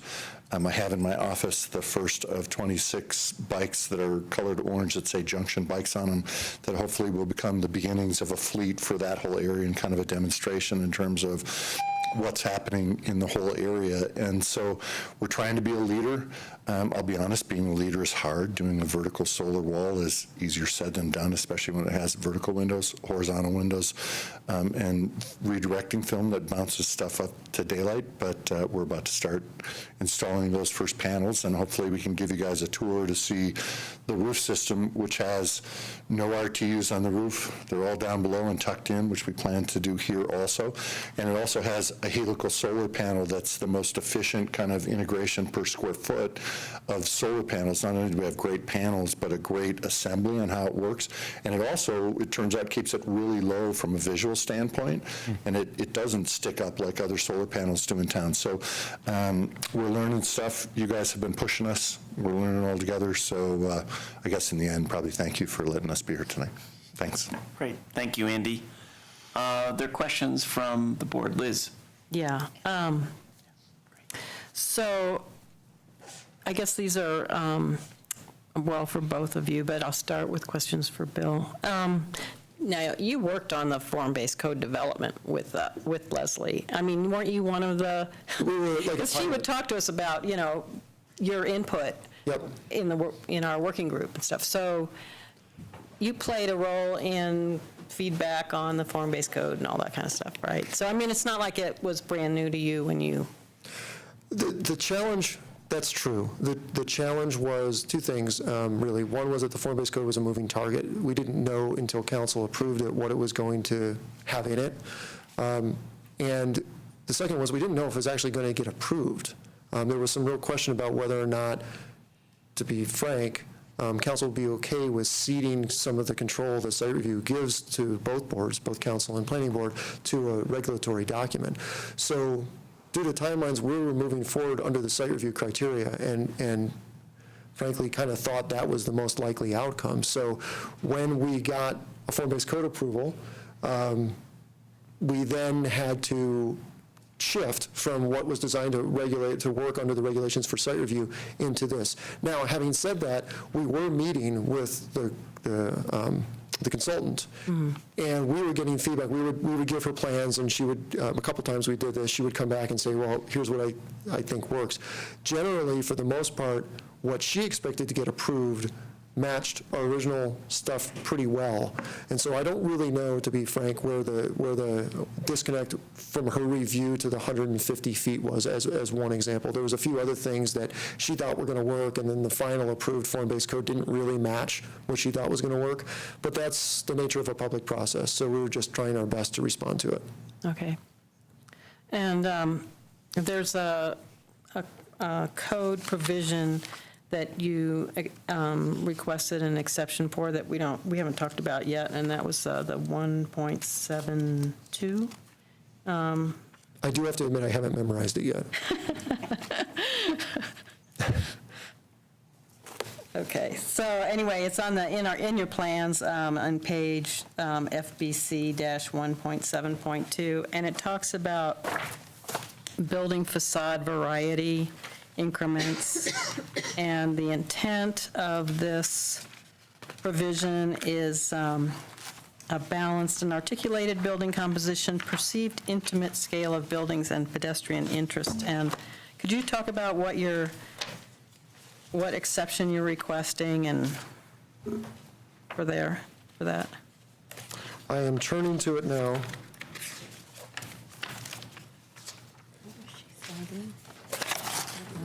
1.7.2. Is it M127C2? Yes, C1, right? Yeah. M1-27C. I was looking at the bottom right. I don't know, Carl, did we end up having to ask for an exception for this in the I end? don't recall that, actually, now that I look at this. Originally, we had multiple form-based code submittals, and originally, this is one of the things that we worked really hard with staff on. Originally, when we submitted it, Carl's we're interpreting the criteria here, and in that particular case, our original design interpretation wasn't accurate. When staff looked at it, Carl has the benefit of the background of seeing the working committee and talking to Leslie and understanding what the intent was, and so when he got that facade, he said, there needs to be a little differentiation in the, for example, we had all of the upper level parapet exactly the same height, and we thought we were making this work with the individual slices. Carl said, no, you need to have some variety at the parapet height, so one of those pods now comes up, and one of them has slightly different coloring, and there's different depths for the fins. So in working with staff, we started to add that next level of articulation, and again, I have to be honest, sometimes as architects, we're a little resistant to the stuff. He's shaking his head. Yes. I think this is a remnant from what was an exception, because we were actually probably one of my bigger concerns on the project was on the north elevation of the north building, in that I thought it didn't meet that 90-foot increment with the changes, and we went back and forth on that for quite a bit until they made certain changes and added new building elements, and they changed the window orientations, they changed the height of the elements, and we finally got to where it didn't require an exception anymore. So I think that's why, I think it's just a remnant in there. Yeah. So again, like sometimes we're a little resistant to feedback, but in this particular, well, in most cases, when we get over that, it's better. It's more interesting. Okay. So again, another example of maybe the code's working. I have a few more. Should I just keep going? Go ahead. Okay. So one of my impression from some of the discussion is that the setback exception that you're asking for is driving the building length exception? Or the setback exception is only 5 feet, is that right? Right. No, it's not driving the building length. I'm not saying that that's an excuse. And there was a question about why we have that. That roof deck right there is a big part of the design. One of the things we spend a lot of time on, Junction Place is supposed to be a lively street, so how do we do that? We have retail on the first floor, but we have residential there. How can we drop the scale down and get some people out there? So instead of these kind of token decks, we wanted to do this elevated plaza, but we wanted that to be available for the residential users also, and it will be. So that deck runs all the way over to the residential portion, and there's a door that you can get outside on, and we had to work with the permitting department to make sure their doors were far enough back that they didn't get in the way of the fire code with the proximity. It doesn't matter. Long story short, both the residential and the commercial can use that deck. That's why the buildings are joined, so that both parties can get out onto it. And just to follow up really quickly on that, is there an easement or some other sort of arrangement just to make sure that the residential use will have that access and that won't get change of mind 5 years now from the commercial, or? It hasn't, none of those have been written yet, but, again, it's going to be, that's a very nice amenity, and the residents are going to want that. So, there's no question that will be written. You can speak to that, but it's definitely going to be there. We haven't gotten that far yet, honestly. Can you come up to the mic if you're going to talk? Sorry. Normally at this point, we're 5 or 6 months into site review and doing something in the site review process. Now we're $600,000 and a year and some into just doing form-based code. So I think some of these things we're just trying to figure out as we go along, and we've been working through individual pieces like how the garages interconnect, and we're getting into building code issues at what typically would have been a site review issue. So it's our intent, is all I can say. Go ahead, Liz. Yeah, I guess, Andy, you probably should stand back up. Because I want to ask about the garages again. Why do you need two garages? I mean, Commons doesn't have any garage at all, right? Well, the Commons actually has one garage that supports two buildings. In this Okay. case, we have two totally different uses that'll be in two separate ownerships and probably financed completely differently. So they have to be two separate garages. They can potentially be interconnected, but even then, we've worked with the building department, and they have to have essentially fire doors that come down on both sides, and we have to be able to ultimately separate them with concrete if necessary or required. But because they're completely separate ownerships, completely separate parcels, honestly, it's part of what even form-based code and things like that drive is trying to break them up into smaller parcels. And there's the good and bad sides of that in the scheme of things, but they have to be two separate entrances for two separate uses, two separate ownerships, completely separate financing. Well, if they can share the deck, they can share the parking. We can do it through easements, but honestly, you can share a deck easily. From an easement standpoint, you can't share a garage. It's just practically not, you can't do it from a financing standpoint or others. You can have lots of little easements on the surface of something, but you can't have two interconnected garages that serve two separate uses if they're owned as two separate parcels. In today's world, it just doesn't happen. Okay. The next question, I guess, is probably for Bill, but it's about the north building, and the form-based code talks about the intent being, let's see. Sorry if you don't. Yeah, it talks about the expression lines, and it also talks about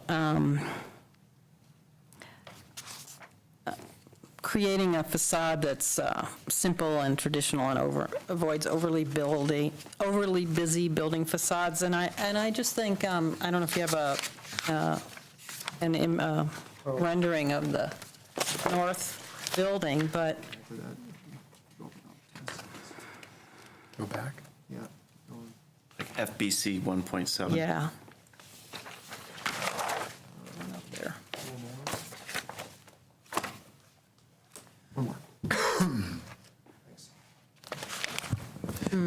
Yep, so I guess there's two parts to this, and one is the technical answer for how we're complying, and the other is the intent answer for what any one person expects to get out of form-based code. So form-based code is set up to encourage, I'm going to say this poorly, and I apologize, complexity with simplicity. So a strong overall move, and then a texture, patterning within that.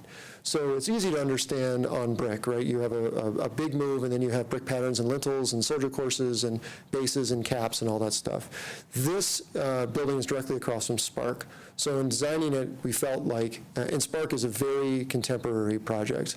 We don't want to completely turn our back on that. So this is designed to be a slightly more contemporary facade. And we have looked at those horizontal expression lines and the detail required. So the horizontal expression line is supposed to be at the top of the first floor, and that's really to drive a definition of what the pedestrian level is. So we believe in that really strongly, and we've pushed it probably beyond what's contemplated in the form-based code with the overhang and the differentiation between how the first floor is handled and how the upper floor is handled. We want that first floor to feel special and different, but also I think one of the tendencies is for architects to kind of zoom way out, and the building looks good if you're a bird, but when you're standing next to it, it looks pretty simple. It's just glass. So we've worked really hard we have, a little stoop base, and we have transom windows, and we have all these things. So we're trying to accentuate that horizontal expression line requirement even further.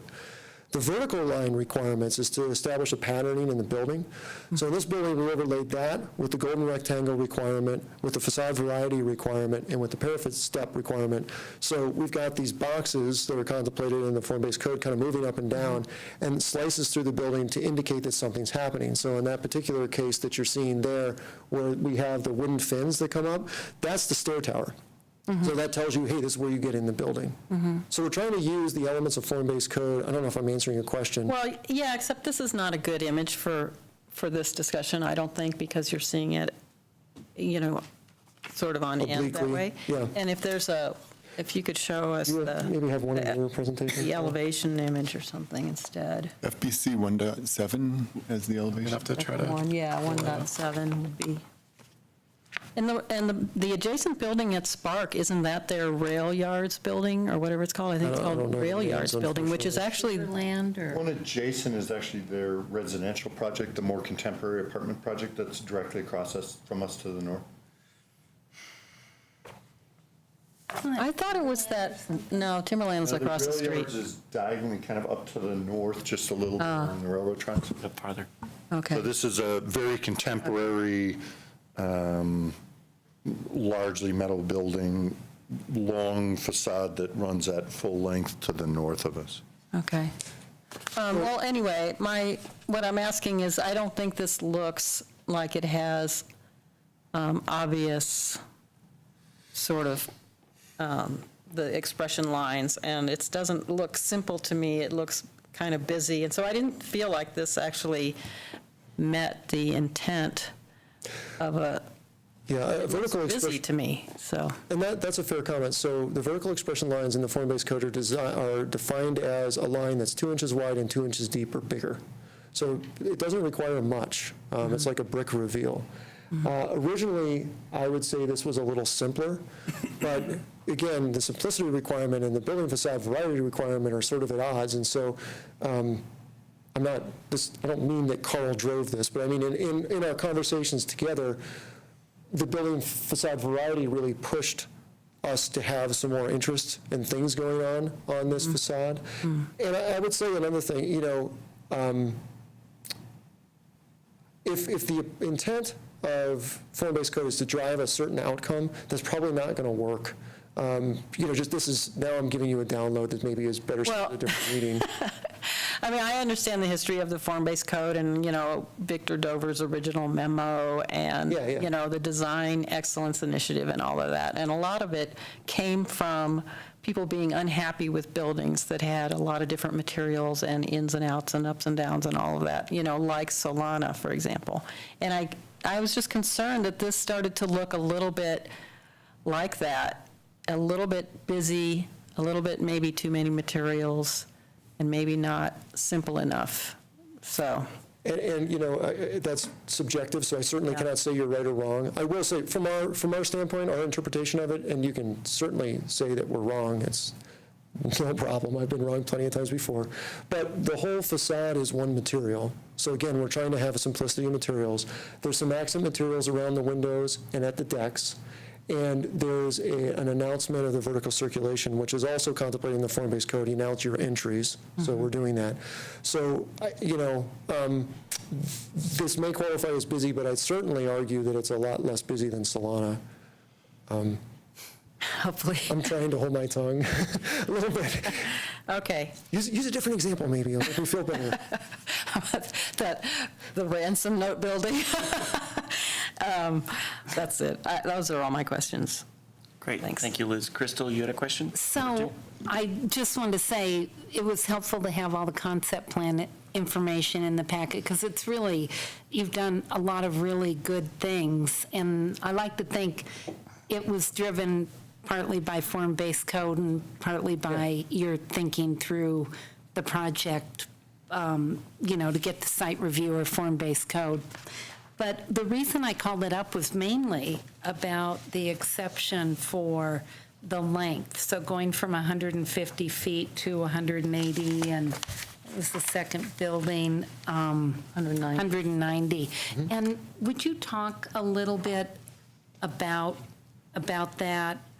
And you've already spoken about the site and sort of the challenges of the rectangular type of character of that site. But did you actually consider maybe trying to meet that 150 so you wouldn't be sitting here with an exception that I think it's a big deal exception? But having said that, I want to say I like better how you treated the south building along Junction Place rather than this facade on the north side. Oh, you go first, I'll go second. Great. Yeah, that's a really good point. And there's a responsibility, I think, incumbent on the first person to go through any code, right? And we were really, to be perfectly honest, we were really hoping to not ask for any exceptions. We wanted to, I believe in a form-based code, and I think would be really wonderful to be able to have a predictable result that you guys can rely on that doesn't require a ton of time in an approval process. So both of us wanted this to work without any exceptions. So we tried really hard to get 3 buildings on the site. And the site's configuration makes that, it frankly makes that, I would say impossible. I'm sure there's some way to do it, but it's not a result that's very positive. And we talked about that with Carl. The goal was, hey, can we give planning board as few exceptions as possible or 0? Every exception I think that we're asking for, really, the ones that I went through are all driven by this weird shaped lot. And even if we were the first and we had started in the concept plan, site review process, and we were on a rectangular lot, we wouldn't be talking about this. So it's really a matter of trying to fit reasonable, sustainable, decent architecture, and it's a round hole, square peg problem. No, it's the other way around, square peg, round hole. So that's why it came there. So yeah, I have reams and reams of drawings of how it might work, but it just didn't work. And I would add to that in that I think that the idea of the form-based code is to create a conceptual framework that gives us the quality that we want to see in terms of site scale and form. And as Bill showed, kind of the 150 by 150 square is kind of what we decided is the maximum square that we want to see, and that's about 25,000 square feet on a floor plate. And we ended up in the 12 to 14,000 square foot per floor plate realm. It just happened to be in a slightly different configuration, as Bill said, driven by the site. And I would, I'm going to argue the other side. I'm going to argue for some exceptions, right? That the reason we allow for exceptions is for good design on unique sites to come in and ask for an exception as long as it's good design and good architecture, thoughtful and well-intended. And it's the same reason that, honestly, we struggled at the Commons and we've struggled here as to where do you put the transformer on a 4-sided building. It's really hard because you've got 4 really good sides. You don't just tuck it in the alley. You can't just tuck it into the building. And I would say that, in that same kind of exception realm or maybe next generation of the code realm is the code deals, I think, wonderfully with form and allows for exceptions, which I think should be encouraged, but may require us having to come back to you and explain why. But I think the next level is also to layer on top sustainability and how we want to accommodate solar and what we want to do on the roof. And we've talked a lot about should we need roof units on the roof and other things like that. So I think we may have another generation to go, form-based code 2.0 or something like that. But I wouldn't completely get rid of the concept of exceptions and force everyone to come to you without exceptions, because that's part of what's required on a unique site, or in some cases, maybe a unique design. So. Yeah, the smaller exceptions weren't the issues that concerned me, but I just wanted to make sure people know that was a trigger for me. The interesting thing is your east side of the building, even though it has those same lengths, is actually interesting. I think it'll contribute to making that space with Spark a really nice space in there. And like I said, I do think that you were successful for the exception for the length on Junction Place. I'm going to editorialize really briefly. So, yeah, I think the space between Spark and this building is really important. And when they come back in, whether it's for form-based code or site review, hopefully you guys can take a look at that and make sure that we're getting that. Because the Wood River is going to, you keep walking and you go right down that path. So I think there's going to be some pretty good pedestrian traffic there. Yeah, and one more thing you mentioned, the solar on top of the roof. To me, that's a huge benefit, because my pet peeve on planning board has been these ridiculous mechanical systems up on top that are like another building. It's like a 16-foot tall floor, just kind of someone brought a crane in and dropped it on top of a building without any consideration of design. So that's why I'm a fan of encouraging that. Because you just can't do the mechanical. Yeah. Well, I think I never thought about that before. If you're really pushing to net zero, you need, literally we count panels. Every panel matters. Yeah. And you don't have room, you can't put one of those big mechanical systems up there. We're trying to take everything off the roof we can, including vents and things.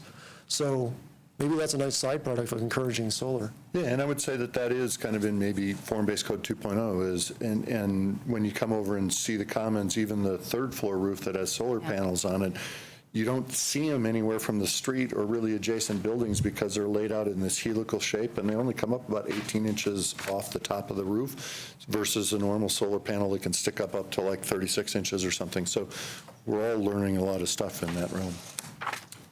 So other questions? I think we're blending into comment at this point. Other questions, David? Sure. I'm interested in the multi-use path and Paseo on the east side. So you're going to build a Paseo over there that it actually, I don't think is in the FBC, but that's just an additional pedestrian way. So we'll have both a multi-use path and a kind of a casual walking space on that side. It sounds like. I just wanted to confirm that. Yeah, exactly. And that's really driven by the site. So there's a drainage easement that's just off our site to the east. It's really nice. It has a bunch of trees growing in it, willows and things. And that's, unless they choose to pipe it, that's always going to feel like this natural area. So it also happens to be between the path we already set up at the north side of the Commons and the Woonurf. So it was just natural. We can't get a truck back there anyway, so why not make it a wonderful pedestrian place? So if you think about 30th Junction Place as the major, like, multimodal car traveling line, and then when the bike path gets finished up along the railroad tracks, well, that's, if you need to get from point A to point B to get on a train or you're on a bike, that's how you get there fast. But, we all have walked down bike paths with people whizzing by or walked down, try to bike down streets. It's nice to have another path that's sort of tertiary that you can meander or socialize in or eat your lunch in, and that just lends itself to it. So I think that's the intention. It's not a required Paseo. We designed it to meet the Paseo standards. Okay. So, yeah. That was interesting because I hadn't heard that mentioned yet. And then I'm always interested in whether there is an opportunity for a well-demarked bike section of a multi-use path, kind of like we have along Broadway on campus, where you have the tan-colored bike lane and then next to it the walking path. I love that, and I don't know if that's, this is probably something that's kind of already been set in stone in this area, but I didn't see whether that's been considered. So I don't think that's set in stone. The Commons has a bike path to the east side of it. When Spark comes and does the finger part, they will put the next phase of the bike path in. And right now, we're putting it in, and it's enhanced concrete, but it's just concrete. It's not striped or marked. David Thompson would be the person to ask about it. It's sort of his world, and it might be a really good addition. Mm-hmm. Yeah. Okay, thank you. Other questions folks might have? Then why don't we thank you both. Why don't we turn to the public? Do we have anybody signed up? No. And I think that pretty much covers it on the public, so we'll come back to the board for discussion and disposition on this. Anyone like to start us off? I think, given the relatively limited scope of our discussion, we probably can jump in and not subdivide it. But anyone like to start the discussion? Well, I hope we can have the 5 items up there, actually. Sure. Okay. Yeah. But they're at least in the Can I just get a packet. clarification, John, on something? Sure. So it's either approve or deny. I mean, because it's not a site review, so you can't have a modification. You did say that you were going to put up some language for modifications if anybody desires it. So it is similar to site review in that you can impose conditions of approval if only with that condition the project meets the applicable criteria. Okay. But the criteria are different, and there's a lot less discretion. I think the most discretion would be in the modification standards. So Does just- that answer your question? Maybe I'll just ask a follow-up. Are the conditions limited to those areas of exception or to other parts of the form-based code where staff may have thought that they complied with the requirement, but maybe a board member didn't think, or the board as a whole didn't think it complied unless it had an additional condition? No, if you find that another area is not complied with, then you could condition that as well or deny the project based on it. Great, thank you. Thanks, Kristen. So Liz, I think you were, Yeah, Let's say- well, I just a couple general comments, because there was quite a bit of talk when this first, when we first called this up about predictability and everything, and I think it needs to be a symmetrical predictability, where the developer gets, predictability in a streamlined process, but in return, the community gets assurance that the form-based code provisions are being met and not huge exceptions being granted to them. And so that's why we're here, as far as I'm concerned, is because we are not sort of seeing that kind of symmetry. And I think that's important, and I think it's, it's fundamental to having a form-based code, is that, we have this fairly prescriptive system, and we are hoping that compliance with that fairly prescriptive system makes it easier for the developers and less review for us. And so, when I saw, some pretty substantial exceptions, then I felt like, well, we're not really getting this kind of double-sided predictability here, so I wanted to provide that background. And should I just go through the things that are? yeah, why don't you go through your list and then we'll. Okay. move. Well, the things that, if the buildings were the maximum length, the 150 feet, I think, and we didn't have the garage entry on the Type A street, we might get more permeability, more passageways through the buildings, which would provide more pedestrian interest and connectivity, intimacy, et cetera. These are things that are listed in the form-based code. The goal was, in part, to make more opportunities for narrow passageways. And here's the actual intent from the code. The goals of the building massing standards are to ensure an appropriate perceived scale of buildings from the public ways, breaking up large buildings in a simple way to ensure a human-scaled place and to provide a high level of permeability to all blocks.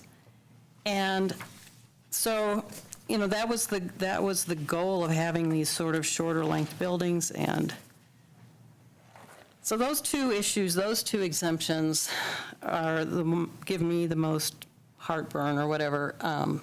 The garage entrance on the Type A street, which I think is really sort of anti-pedestrian, and then the building length exception, or exceptions. Both of them, both sides have these garage entrances that complicate things, but the garage entrance on the Type B street is allowed under form-based code, I think. So really, it's really the Junction Place facade that bothers me the most, with the extra length. But we're getting the extra length, but not getting the extra permeability. In fact, we're getting a garage entrance instead, so. Otherwise, I think you guys did a good job, and I've obviously put a ton of really high-quality technical and design expertise into it, and I know you guys do a good job and everything, but those two issues are pretty big ones for me, so I'm done. Great. Thank you, Liz. Peter, I think you jumped in Thanks, there. Liz. Something you said made me, because I'm new to the form-based code conversation, because I am new to the board, but the symmetry assumes that each parcel is going to be uniform, and in this case, how do you, exceptions, they've said that exceptions are coming up because of the unique size of the parcel. Therefore, they can't change the parcel, and so life is not the same size. So, Would you like a response? yes. Well, the form-based code is specific to the Transit Village area, and so each parcel was considered as the form-based code was developed. And in fact, this particular parcel, there's a specific building type that is identified for this parcel. Okay, So- thank you. Did you have other comments or other comments, questions, thoughts? Do you want to go? Liz or Crystal? Do you want to go? Oh, sure, I'll say something. So, I was not in favor of calling this up. And now that I've seen how much additional work was done between the applicant and staff, I'm even less in favor of us having called it up. It started out with a dozen or more exceptions being requested. We're down to 5. And I would push back on the notion that those are really big exceptions. You can get a 25% parking reduction without coming in front of planning board at all, and neither of the length exceptions are more than 25%. We're talking 150 to 180 is 20%. 150 to 190 is 22.5%. So when we talked about the form-based code maybe a year ago or 6 months ago, I can't remember, one of the things that I wanted to get out there on the table and did, and I'll put it back on the record, is that the purpose of form-based code, the way I see it, is to take any old developer and make it so that if they follow the code, you're going to get a building that's a 5 or a 6. And if you want to make Boulder the kind of place where architects come and propose buildings that are 9s and 10s, you've got to highlight the fact that those exceptions that are available under the form-based code are really available. And that, I think I said at the time, you're not going to get the Guggenheim Bilbao if you don't telegraph to the development community and the architects that you're open to something like that. And I think that by calling something like this up, which is so minimally accepted from the original intent and well, maybe not from the intent at all, but from the letter of the code, just seems to me to be an onerous misreading of the purpose of the form-based code. And, what we have here is we've got a building that, generally is better, in my opinion, than the buildings that we got under site review, generally. And there are some good ones and there are some worse ones, but I think this is one of the good ones. And when you look at the 5 items that require exception, I think the question you want to be asking is, if we were not to grant that exception, what would the impact of that be? So if we wanted to not grant the minimum side setback, we're talking about a total redesign and an alleyway that's going to be 10 feet wide, 5 feet on each side of the property line with 55-foot walls on each side of it. That's a cavern. That's not an inviting pedestrian way. It's a bad trade-off compared to an open patio that's big and inviting and allows for the people who are both residents and customers of the commercial side to use it. If you want to cut the building length back, what's that? How are you going to do that without creating 3 parcels the way that this is done? I mean, and a total redesign again of the project. And the other exceptions seem really minor. We could put the garage entrance on a street that isn't a type A street, but then you lose the pedestrian paseo because that's the only other place it can go.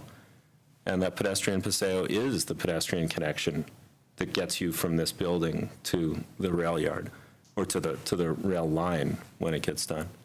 So, I can go through each one of them, but I think I've gone through 3 or 4 of them already. But I don't think that if you're asking the right questions, what would it do to the project if we were to deny these exceptions, I don't think you'd come up with a better building. So I would rather have trusted staff who did an extraordinary job. I mean, you've heard over and over again that the applicant's actually grateful for the input that they got. We've cut the number of exceptions down from 12 out of whatever, 100 and change checkboxes to 5.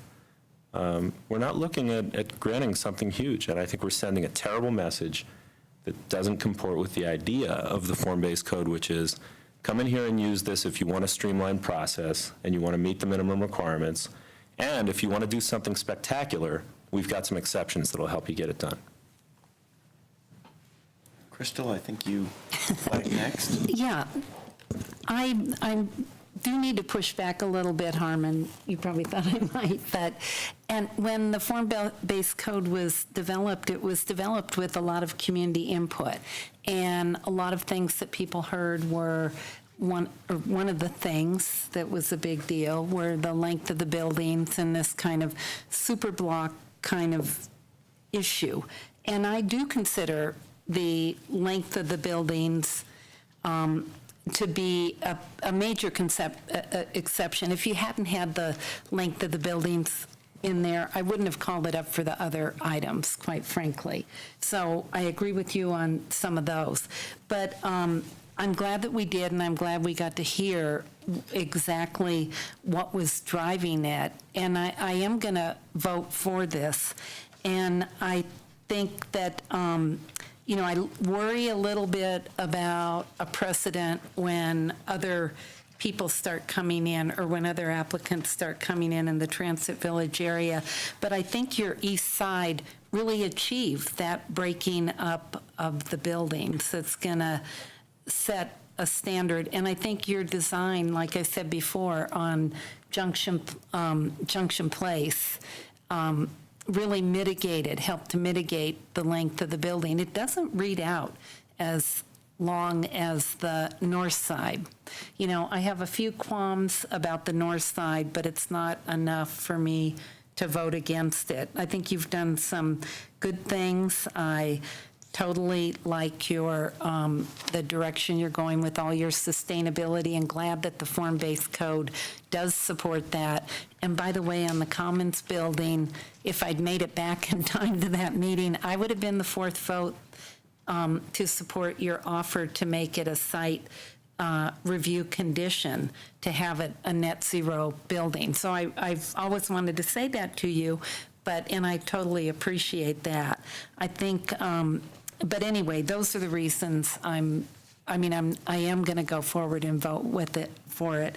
And it is unfortunate to have that garage access right off Junction Place. And by calling it up, I understand a lot more about why it can't be in back. But my main reason was the length of the buildings, and I'll be questioning in the future that same issue to hope to drive design like you've done on the Junction Place side that mitigates that length. Great. Any other discussion or comments? David? I'll go quick. I fall, kind of in agreement with a lot of what Harmon said. I do have to express thank you for both you folks and staff for putting in the effort. I know it costs money to put this extra effort in and have this extra scrutiny.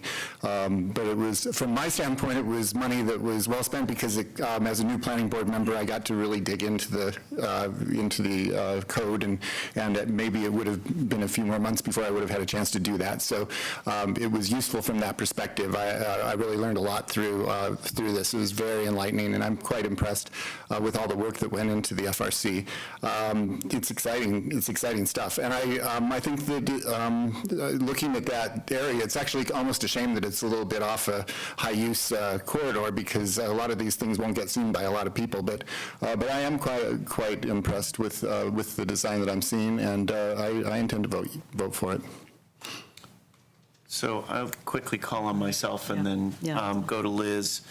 And I'm somewhere, I think, between Crystal and Harmon on some of these issues that you luckily or unluckily decided to be the first one to storm the beach. You're going to take more casualties going through the process and figuring it out for the first time and going through the process.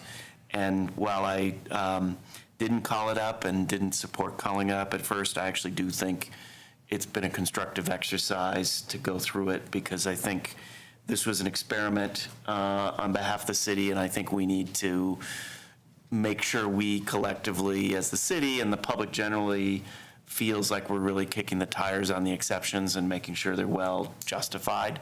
I personally do think they're justified in this case, and I think I would hope moving on that the call-ups will be rare.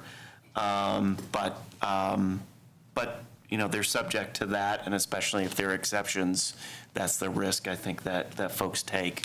That being said, I do think it's a successful building overall. I actually do think I like the Junction Place facade more than the other facade. I think it actually works really well. I really like the roof deck. I really like the parapet caps and the way that the solar was integrated on that. I think it will add liveliness, and it will be a distinctive building as opposed to another building in Boulder. So I do like those pieces. Like Liz, I do have a lot of concern about that garage opening on Junction Place, and really did think pretty hard about whether that's an exception that we could or should grant, because I do think that hurts the pedestrian flow on Junction Place. That being said, and overall, in the overall context and the intent of it, I, like Crystal, will support, and I do think that the exceptions were justified, although for me, that was the one that was the closest call. So just to conclude, I really appreciate that you went through this process. I really appreciate staff working through to, go through this. I know it's more expensive, it's more complicated, it's more risky, but I think we've gotten some guidance out of this and a kind of proof of concept for the form-based code that I know I appreciate and also intend to support.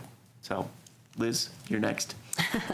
Well, just mostly really to respond to Harmon, but talking about the message we're sending, and I'm going to read something from the memo from Victor Dover that launched all this, and it's under a heading called "Why is the by right route so seldom taken?"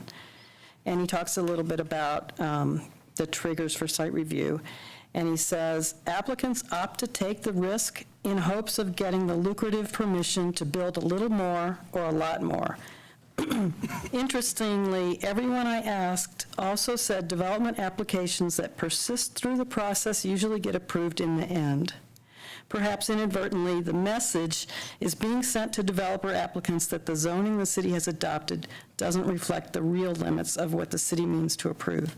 And I think we're headed in the same direction, and we're headed towards the same issues if we are going to be granting large exceptions to the form-based code. So, I mean, that's the message we're sending, is that if you hang in there, you may be able to get a really big exception.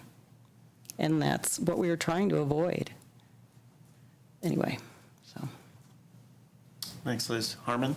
So one other thing that I just wanted to point out, if I may, around the Type A street entrance to the garage, given the site constraints, the alternative of losing the Paseo and pulling into the garage on that south side of the building puts exactly the same unsignaled crossing of a sidewalk on the sidewalk just 80 feet further south. So I think, the point I'm trying to make is we weren't going to be able to avoid crossing the sidewalk along Junction Place unless we could get parking access in the back by where the train tracks are. Or we stayed with a single building and you could have one entrance and exit on the north side of the buildings. So, And I'll just pointing that out. quickly respond to that parking isn't required on this. There's possibility to do unbundled parking in the other structure. I think there are ways that you could get there. At the end of the day, I'll kind of swallow on this one. But it is the one that for me is the close call, because I don't think we have to approve it. I know the site is a constraint. I know the desire to split the uses is a constraint, and ultimately, practically, the benefits outweigh the downsides, but I don't know that we needed to do that, and we wouldn't have had to put, that parking entrance down on the Paseo. We could have just said it's on the north side, and, that's the one cut that you get, and you can figure out how to maximize it. Got it. If there's nothing else, or even if there is, I'll make a motion. Go ahead. I'm going to move that Planning Board approve form-based code review application number LUR 2016-00079, adopting the staff memorandum and its attachments as findings of fact and subject to the conditions of approval that are recommended in our staff memorandum today. Is there a second for that? I'll second. Okay, that's been moved and seconded, moved by Harmon, seconded by David. Is there any other discussion on this before we vote? Then I'll call the vote. All in favor of Harmon's motion to support the application, please say aye. Aye. Aye. All opposed? So that passes 5-1 with Liz opposed. Would you like to make a comment? Yeah, I just wouldn't want to make sure that the record reflects that I voted against it because of the building length exception and the garage entrance on Boulder Junction, the Type A street. And just to correct what I think I said, 6-1, it's actually 5-1 with Liz opposed. So with that, thank you very much. Thank you, and I do have to say that staff went to extreme lengths to help us through this process, so I just want to thank them. You thanked us, but they're the ones who put in all the time, so. I'm thanking you all, so. Yeah, I would like to thank everyone, especially staff, because I got to see my frustration a month or so, 2 months ago. But I do think that hopefully this is just step one, and we'll have Form-Based Code 2.0, and we'll be active participants in terms of both debriefing, providing ideas and thoughts, and we're on the right path. Thank you. Great, thank you. And my suggestion is we should also have our own kind of debrief on form-based code, having gone through this one, probably not tonight, but we should think back through it. Yeah. So thank you all, and that moves us on to our next agenda item, which is matter 6A, which is an information item. I know we have some other items under matters, including the calendar check on Hogan Pancos that we'll talk about. Thank you. But if we can chat about AMPS, and thank you both. Good job, Carl. It's up there. Okay. It's on the desktop. Just open it up. And welcome Kathleen and Molly. Great to be here. It's been a while. It has been. Yeah. Thanks, Carl. Great job. Carl. Let's see. There we go.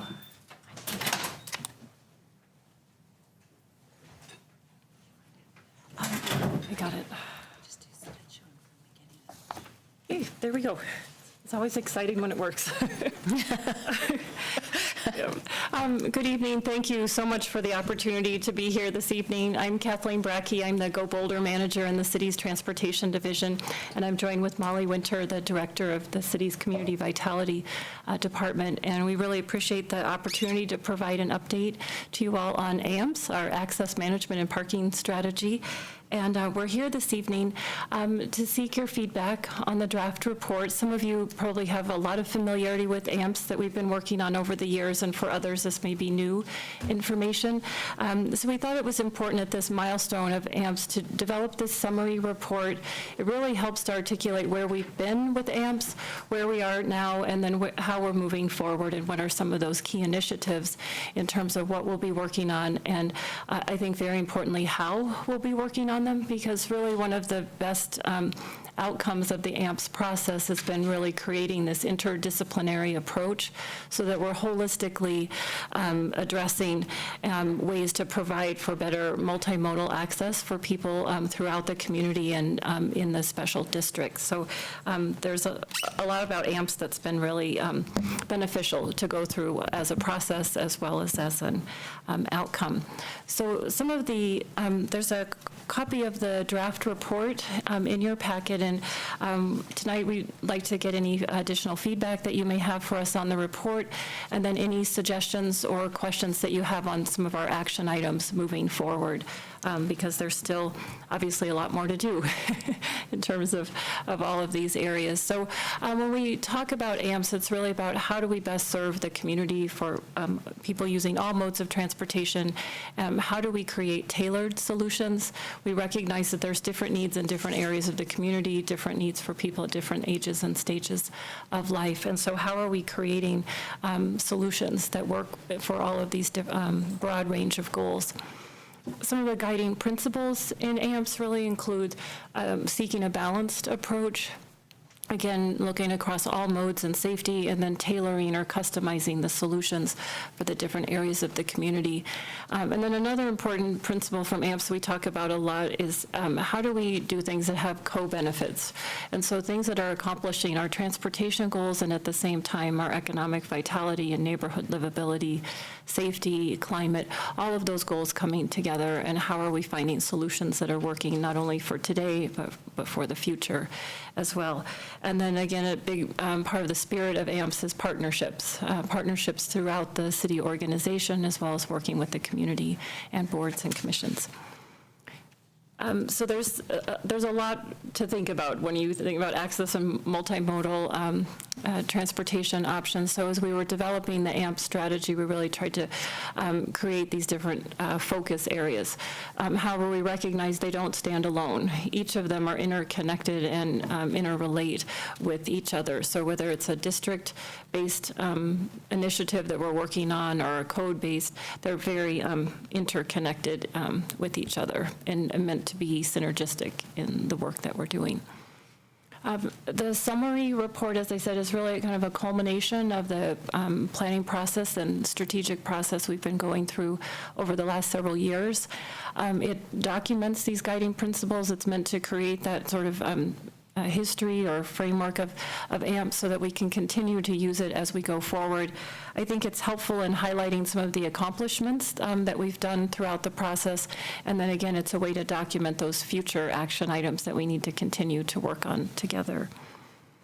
One of our, I think, favorite parts of the report is the AMPS in action, and it was a way to highlight some of the things we created and worked on as we were developing the AMPS policies and principles. So some of them are very specific to different districts, and then others are new. For example, the pilot programs that are in place this summer for the Chautauqua Access Management Plan, that's an example of the principles of AMPS playing out in that work that we're doing. And then the East Arapahoe Transportation Plan is a long-term planning process where we're able to apply the principles of AMPS going forward. And then the D2D pilot over the holiday months, it was an opportunity to test new technologies and see how that can apply as we do these strategies moving forward. And another important part, again, for AMPS is, again, it's not the what we're doing, it's the why we're doing it and the how. And so as part of it, we created this sort of visual representation of how important it is to do this work together, so that we're really, again, identifying all of the opportunities that are there, and we're looking for the ways to connect and get input, then implement and test, evaluate that, and it's kind of that continuous improvement model. And I don't know, Molly, if you want to cover some of the highlights going forward. So it's been a great process, and it's been a number of years, so thanks to everybody who's participated. The mic's not on. Molly, your mic's. Oh. Thank you. One of the important components was the joint board workshops that we had. I think we had about 3. Mm-hmm. And so it was really great to get the perspectives of the different boards and commissions, and then there was a lot of community outreach. So as Kathleen mentioned, AMPS is not, this is not the end. This is almost the beginning. But we did feel it was important to have a report to kind of document as a marker where we are, because this is a living strategy moving forward. And so some of the things that are coming up in which we hope to apply these principles and operational approaches are listed here. The camp summer pilot's going on now. It's great interdepartmental effort, and that's another key strength of the AMPS approach is the interdepartmental approach. We'll be embarking on I see Crystal, she's remember back in the day when we started the neighborhood parking permit program a while ago. It's worked really, really well for a lot of the communities and grown quite tremendously, but I think it's a time where we're going to take a look and a refresh of how the program's working and how it's not working for certain areas. It works very well in only residential zones. Where it becomes more challenging is when you get into mixed-use zones like steel yards. And so we're going to be looking at that starting up this fall. Kathleen can speak in more detail, but there's been a great joint effort, particularly Carl Geiler, who was here earlier, with Chris Hagelin, looking at how does the parking code fit into this piece, and how does it work with a more structured approach to travel demand management programs on individual projects. The civic area, again, is another how when we start redeveloping areas and they become more active and include a lot of different uses, how do we make sure that access of all modes is included? And then, as Kathleen mentioned, moving forward, this whole concept of mobility as service, the door to downtown, we're actually having initial discussions about how to use some of the technologies and approaches, particularly also integrating electric vehicles, so we start getting into that co-benefits. It's not just about access, it's about a lot of things. We're looking at a more extended approach coming up, possibilities about that. I think really on the horizon, too, is what is the impact of autonomous vehicles, and how are we going to approach that? How is that going to fit into our system of access? So there are a lot of different things in the works, and we'll be continuing. We're seeing a lot of it. It's great to hear about the air gas, I call it the air gas site, but the project going forward, because Boulder Junction is an area that is living and breathing many of the principles of the AMPS approach. And so it's really a very exciting time to see how these different modes all fit together and how we can make it work for the best of the community. So those are just some of the things that we're working on. Great. Thank you. And I want to add a special thanks to Kathleen, which, as many of you probably don't know, was just appointed to the Regional Air Quality Council. And as someone also on that council, I appreciate the time above and beyond what you do for City of Boulder to do that. And it ties into a lot of the traffic reduction and air pollution reduction efforts that I think benefit us all. So thank you, Kathleen. Thanks. And then I know that Brian also sent in which was great. Extensive comments. Yes. And Yeah, they were good comments. Yep. they were great comments. So Crystal. Okay, well, let me just start right with Brian's comments. It was interesting. I do not support extending Caged from 18th Street on, it's a mix, it's not like one of the downtown zones.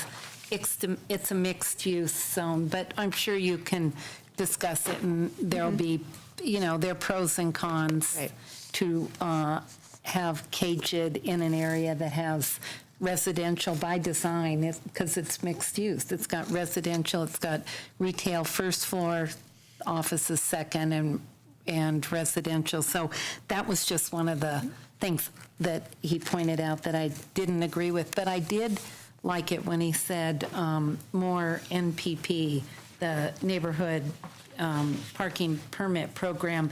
And he gave an example of a client that he had at John's Restaurant and how they had to jump through so many hoops. Well, I know the neighborhood on the Walnut Street side, which doesn't have an NPP, was very concerned about the spillover impacts. And I wonder if it would have been as big a concern if they had the MPP, because on Spruce Street, when you get buildings going in, you don't hear a big uprising from the residents saying, oh, stop the food lab, because there's a active NPP and even a nighttime one that then in fact drives people to either other modes or parking in a more organized fashion. So I just wanted to make that comment. But I also do want to say, I thought guys were really great, or your staff, were really great on being flexible and listening to the public on the Chautauqua Access Management Plan for the summer. That was really great to see the changes as a result of input from a lot of people. So I think you were really on the right track there. In reading the AMPS brochure, or the packet, it was great because it was understandable and really helpful. But one thing is, and I know, Molly, you weren't involved in this, and Kathleen, you might have been, but the transportation demand management, we have to really get that wrapped up. It's been going on for so many years, and I guess you're the people now that are going to wrap it up. I know you're not the people that were starting the update process that Planning Board had asked about. So I look forward to that. And then finally, this is my really big issue or opportunity. And you kind of address it in the parking pricing, but we have a lot of low-wage earners downtown. And you get to know them when you live downtown because you go to their places of business or restaurants. And even the postal workers, they all talk about the parking access. And I've discussed this with Councilmember Mary Young because she, I know, has some of these same concerns. And a couple of decades ago when we were doing the Whittier parking, we had actually brought it up. And I think we talked about it in terms of in the parking garages after 4 and out after midnight, something like that, which accommodates the restaurant workers. And it's not like they're taking the bus anyway, because the buses stop and don't really service areas adequately after 11 o'clock. So could you talk a little bit about how you might address some of the lower wage earners that are working downtown? We're actually hopefully starting either this month or the beginning of next, a pilot program that will have a nighttime permit that will be priced differently. We really couldn't do this with our past parking system. It just wasn't sophisticated enough. But we replaced our gate access system with a new, more up-to-date and has more flexibility, the software. So we are going to be piloting a nighttime permit program that is going to be priced differently. That's great. So it would be aimed towards all the workers or anybody who wanted to get a nighttime permit? Right. But you'd have to buy it monthly, or I know you haven't worked out all the details, but. Yeah, quarterly is how we do our permits. So we're going to start a pilot and see how it works. That's great. And I hope that the city, whether it's with your department, because I know KGID has some fiduciary responsibilities and just can't give away parking to low-income workers or others, but maybe another city department might have some opportunity to partner with you on offsetting some of those costs. Well, I think there are a couple of issues. We actually have spoken to Human Services about it. I think we want to try this approach where it's actually going to be less, cost less. Giving parking away, it's like balancing all the benefits. It's like we have the sump principles because it's all about managing it and supporting all the modes. So it's always this balancing act. So we're going to try to offer this much lower priced permit and see how it goes, and also make sure that nighttime employees are aware of the parking options that already exist, particularly in the civic area in the evening, that are free after a certain hour. So we'll try all of those approaches because that part of our workforce is very important. And then just one last tiny thing. So I was reading the San Francisco Chronicle, and there was big discussion about vehicle miles traveled has actually gone up in San Francisco because of, and they've been tracking this Uber, Lyft, taxis, but parking demand has gone down because of the same dynamic that you have. You know, you're not parking all these individual cars. So I don't know, it's something to think about. I'm sure you have discussed it. Yeah, no, I think it is a balancing act, and that's why particularly having, moving into the world of electric vehicles, it does impact the pollution component. There's still the vehicle miles traveled, and so this is an area that is in the process of evolving, and this we're tracking it very, very closely. But again, it's about all modes. It's not moving to just one or the other, but having a menu of options.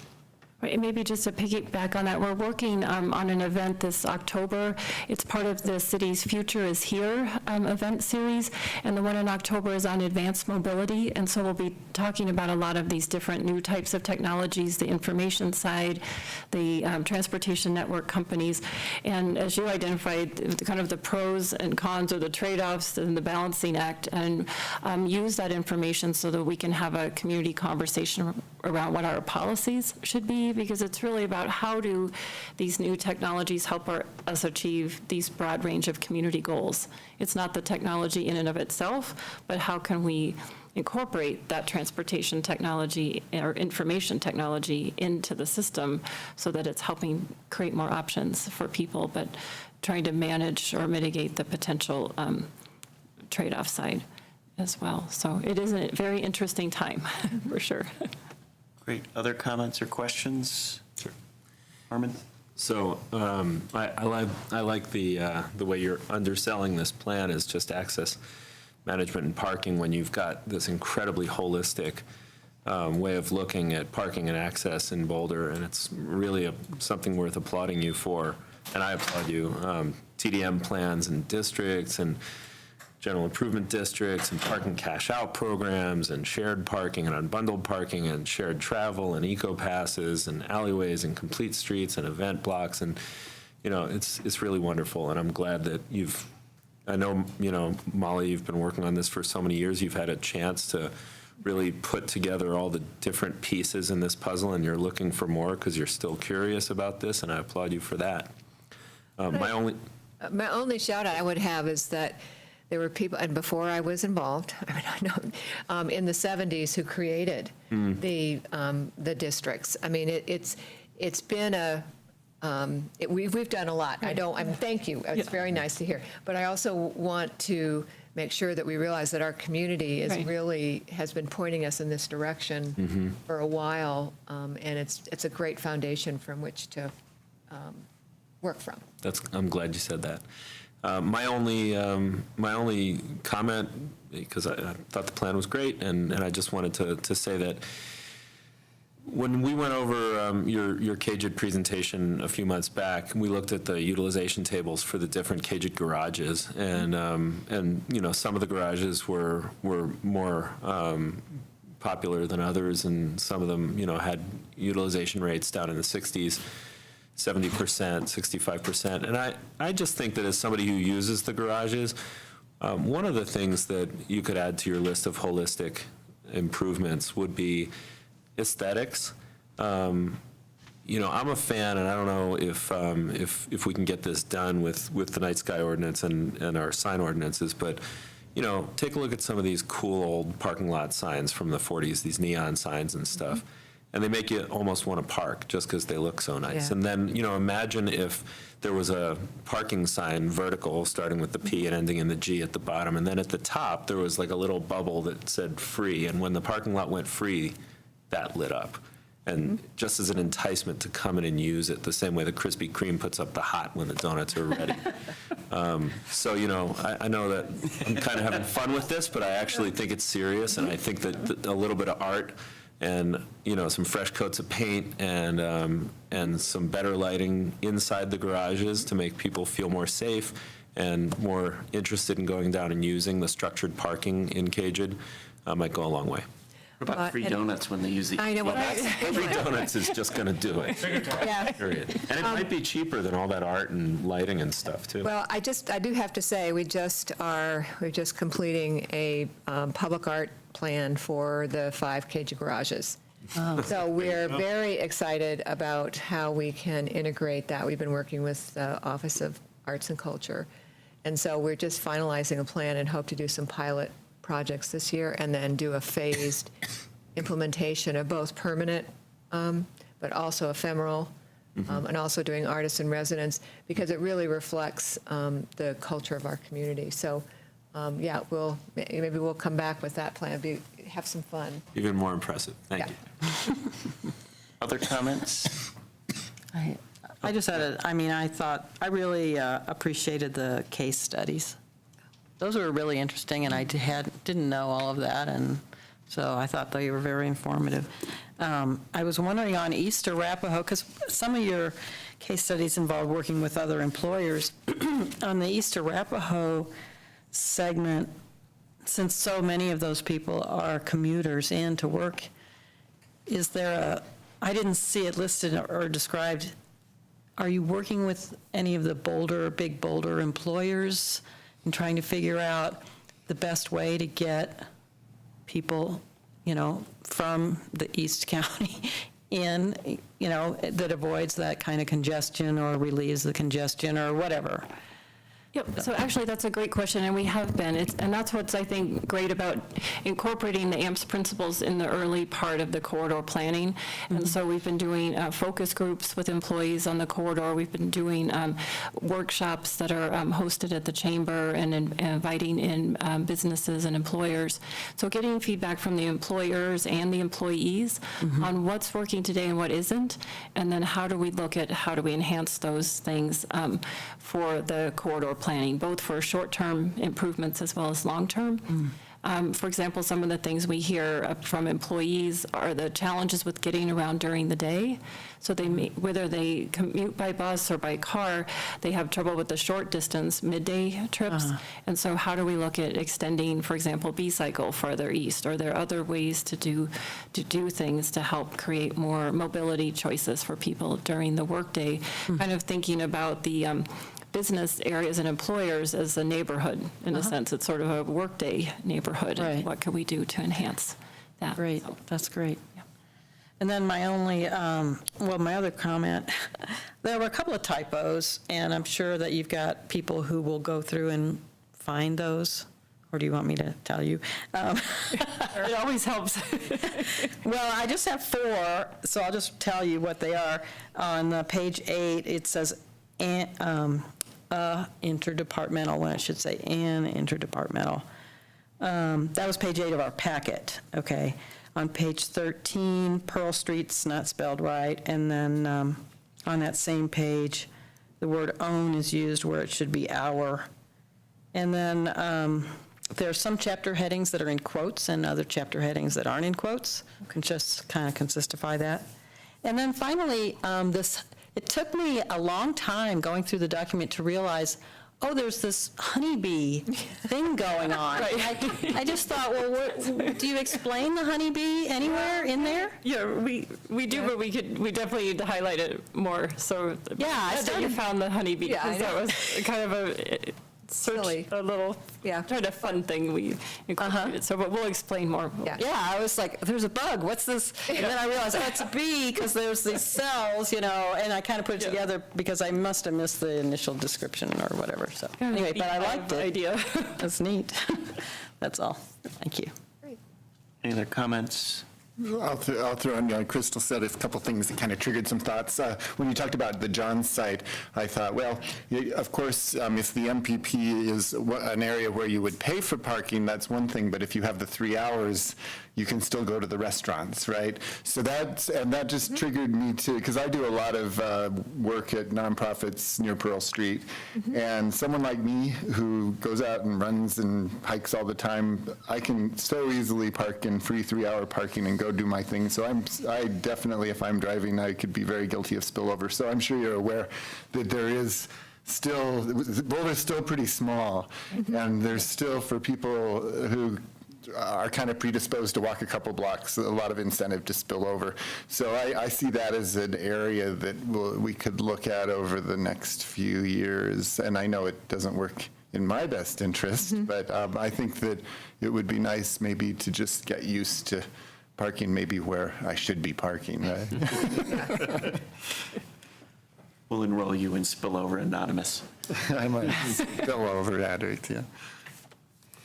So I'll call on myself. I agree with the comments that have been made and that this is a really great report, and really liked Brian's comments. I wanted to focus just on one thing, and that was the autonomous and connected vehicles piece, which I think is maybe the most important over the horizon thing that is both an opportunity and a threat to the investment that we're putting in. We could be overbuilding drastically, not for right now, but for 10 or 20 or 50 years, and none of us really know exactly what that is. But I think we ought to call out some of those risks and opportunities and some of the things that might be done about them more explicitly. And as much as I loved geeking out with Dr. Doug Getman, his piece was very down in the weeds. It was very jargony. There were a lot of terms that weren't defined because it was aimed at a different audience than the rest of the audience you have aimed at here. So I'd recommend swapping that out for text that the city might put in to say, here are some of the things that this could mean. It could mean we're not going to get as much parking downtown, but we are going to get more vehicles on the street circulating. It may mean that we're going to have more people swooping in for on-street parking, where it's going to wait for Crystal to call the autonomous vehicle or something else like that. And then think about what are we going to do about it.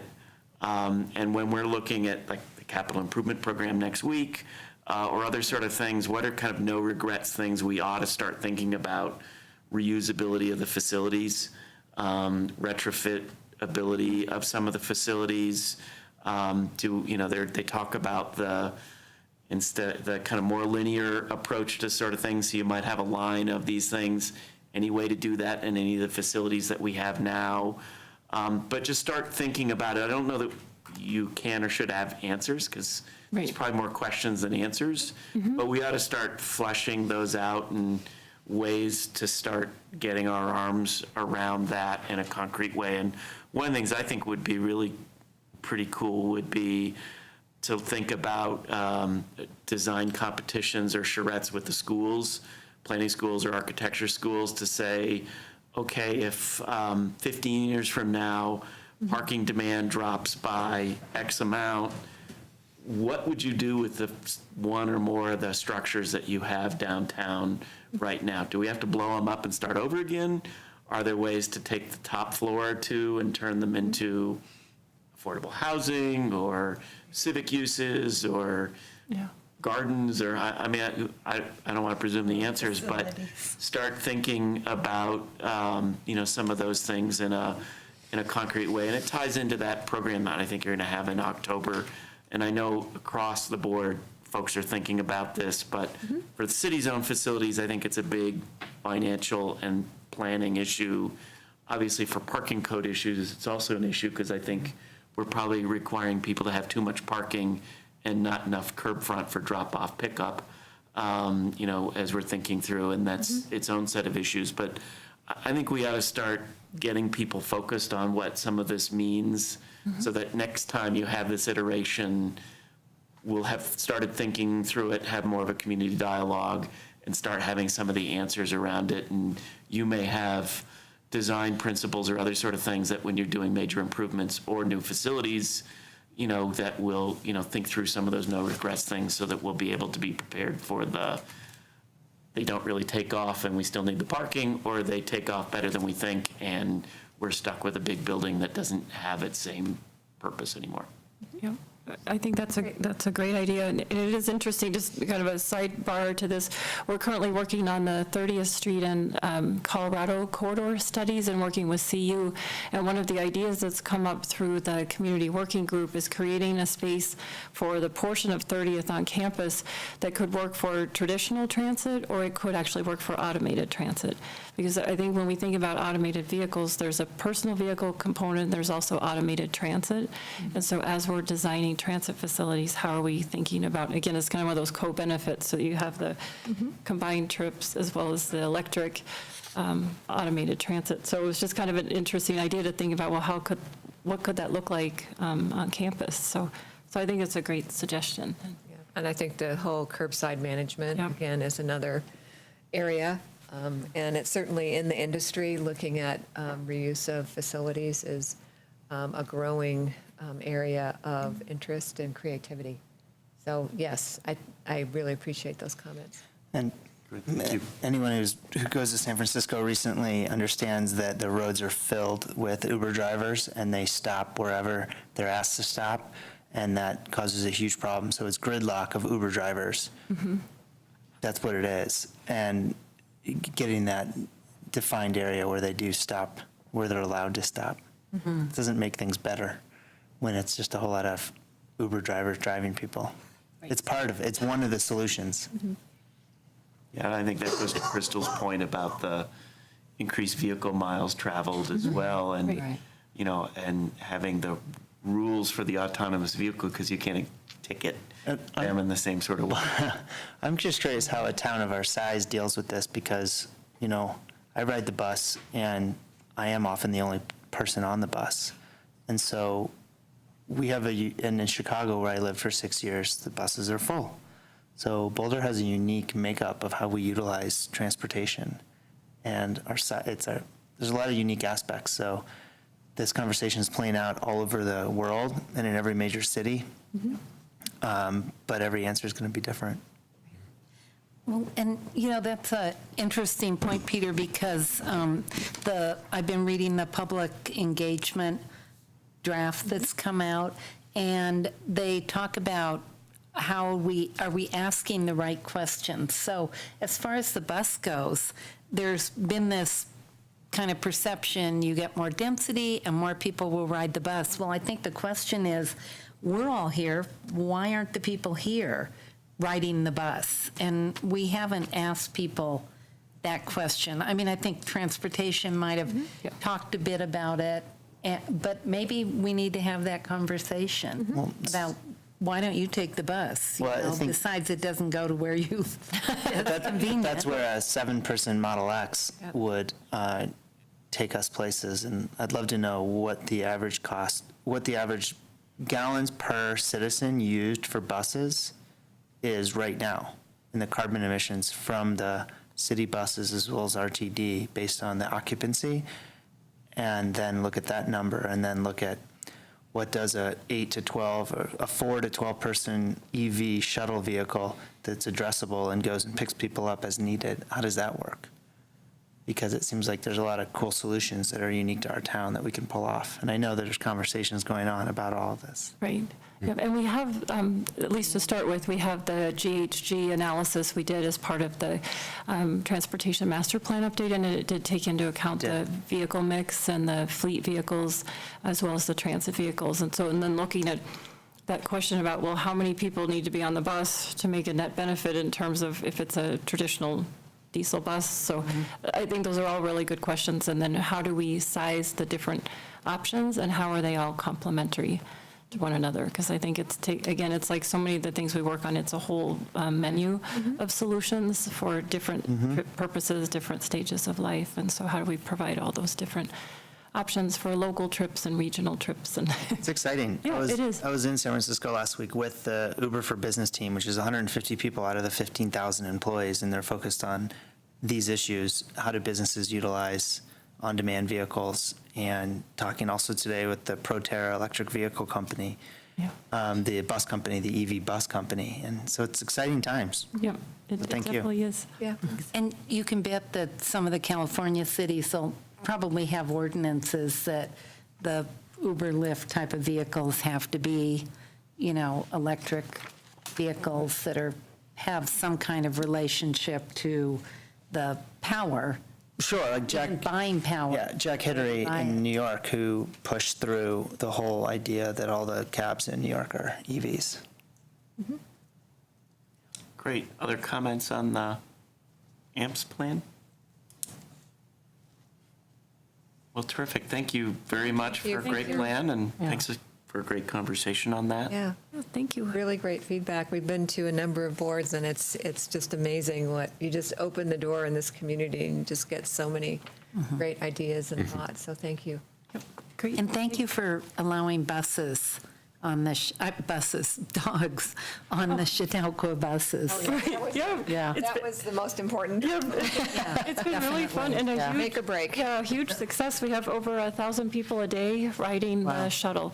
So I've ridden it already. It's great. yeah, so it's a lot of fun. It's well over 1,000, so yeah, So we'll it's- do reports. Yeah, so 2,000 a weekend. Yeah. On that, I wondered if Google Maps Mass Transit shows that bus yet.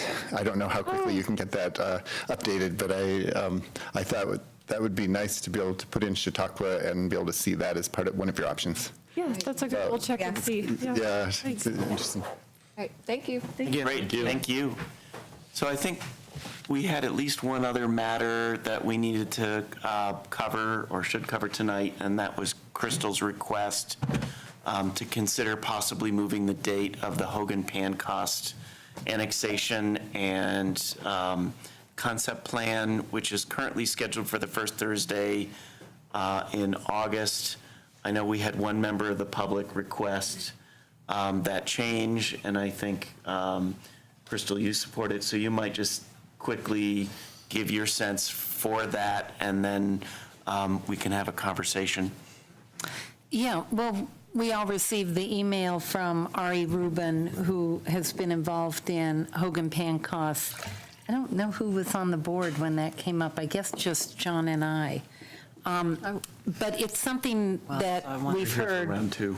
Yeah, it's something that we've heard before from the public, that that summer is particularly hard when you have a family and the kids are going to be back in school. And if you're going to schedule public hearings that are of importance to especially neighborhoods, could you do that when the kids get back into school? And the public hearing that was canceled was during the school year.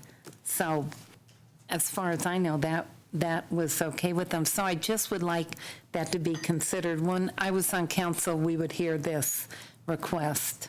So, And I'll just flag that, I mean, we have to keep working through the summer.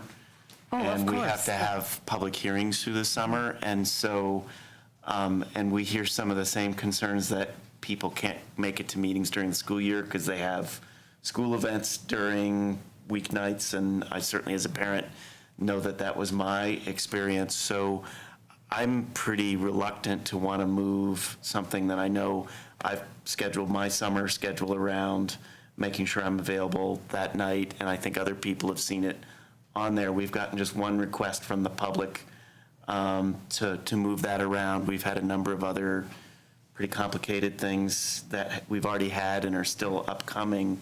So I would be pretty reluctant to move that calendar piece. But, you know, I think we ought to get the sense of the entire board. And I asked Brian briefly, and he did not have strong feelings one way or the other, just so we have the benefits of his thoughts. So what do others think? David? Well, no, I'll just, I actually, the 3rd of August is my husband's birthday, 50th birthday, and I'm flying back from San Francisco to make the meeting. So we're going to celebrate the day before. But, so, you know, I'll just say that. Leave it at that. I do want to say that I did change my plans, so I would be here on August 3rd Yeah. also. Yeah. So it's not about me being there. And then when I read Ari's email, it said something about we have recently been informed. So I don't know. I've just got public engagement on my mind and notifying the public, and I don't know how long that they've known about this rescheduling. I think we probably knew about it before they did, unless there was some notice sent out to the neighborhood. There was. And when did you send it out? I don't know. I have to look. Well, anyway, it's something that I've heard before, serving either on council or planning board, about making sure that, that when things get scheduled, that it's at a time when people are going to be available. And like I said, the May meeting was a time that I think everybody had been expecting.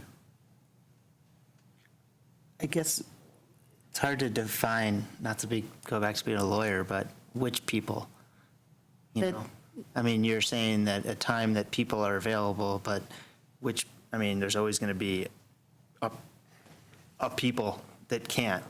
So I guess I'm going with John, that it's hard to, again, a lawyer, a legal expression, the law is the law is the law. And so we can't, how do we change this around? If it's hard for some people not in the summer, and it's hard for some people in the summer, we'd run around and not get anything done. It's a shame that this is such a big deal. This is something that's very That's controversial exactly to the it. people, but something's controversial to everyone. There's always something that's controversial to a group of people. And so I don't know how we do resolve this, because we can't solve. Well, it had been scheduled, and the fact that it was rescheduled by the developer, or asked to be postponed by the developer, and that they have I understand the reason is because of a couple planning board members couldn't be there. And, I believe our code addresses that and says that they can request. They have that right, right? Rescheduling, absolutely. So we don't want to take away that But right. anyway, I wanted to bring it up and see if there was an opportunity to accommodate people, if you want to ask other people in the community that's been notified if this is a problem or not. And I would just note that notification was sent out to the neighborhood in writing on June 9th, and then Carl sent out an email blast to the hundreds of people who were on the listserv. On June 9th. Yes. Thank you. Just a thought on, when people do have that frustration, it would be good to really remind them that sometimes if a well-written comment before the meeting in our email inbox gives us a chance to really think about their position a little bit in even more depth than if we're sitting just listening to one person get up. So, if you can't make it to the meeting, you still have a good outlet to get your thoughts to us. So making sure to stress that would be a way to help hopefully reassure people that they have other ways to communicate with us. And then they can still watch us on streaming. But. And one thing that other neighborhoods have done, like the Whittier neighborhood, they would get up and speak to us well in advance, weeks in advance, week after week, so that we were getting their input, prior to the hearing, and it was, in person. So that's another option that they have. The thing I was wondering is if August 3rd doesn't work out for the applicant, because that turns out to be, people are absent or whatever, how many times can they do that? Can they just keep doing that indefinitely until they get a board that they are happy with? See, there should be a limit on that, I think. But otherwise, I don't really see a good way to, pick certain projects and say this one has to be at a time, the review of this one has to be at a time when most people are in town, and the review of this one can be at a time when people are on vacation or whatever. I just think it would get really messy if we started doing that, so. I concur and question motives. April 26th, Ari wrote, and this was in letter to the editor as well, disturbingly unethical behavior about the developer canceling the meeting, and then he singled me out, pro-growth real estate attorney Peter Vitale, and how I was part of some conspiracy, and he called me that twice. This is the same Ari Rubin who's on the board of Meals on Wheels, who we had just approved diagonal crossing, and there was no problem there. There's a problem here, and there's name calling in a letter to the editor. So But we shouldn't make a decision on that. No, but we're talking about, We is don't it, how impact often could this go on? And if there's a pattern of utilizing the system to delay a meeting based on one thing or another, is this now, I mean, we've seen bad behavior in our state, in our country's capital right now. Is this another example of it trickling down? I keep You know, one- expecting somebody to speak with a Russian accent. Not yet.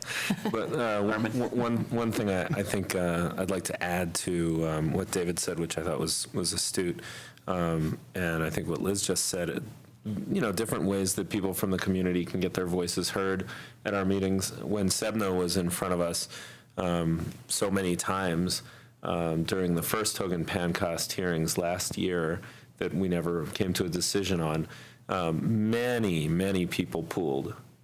And so there's pooling, that's the official kind of pooling that happens at the meeting where you stand up and say, I'm here, I'm giving my minutes to that person.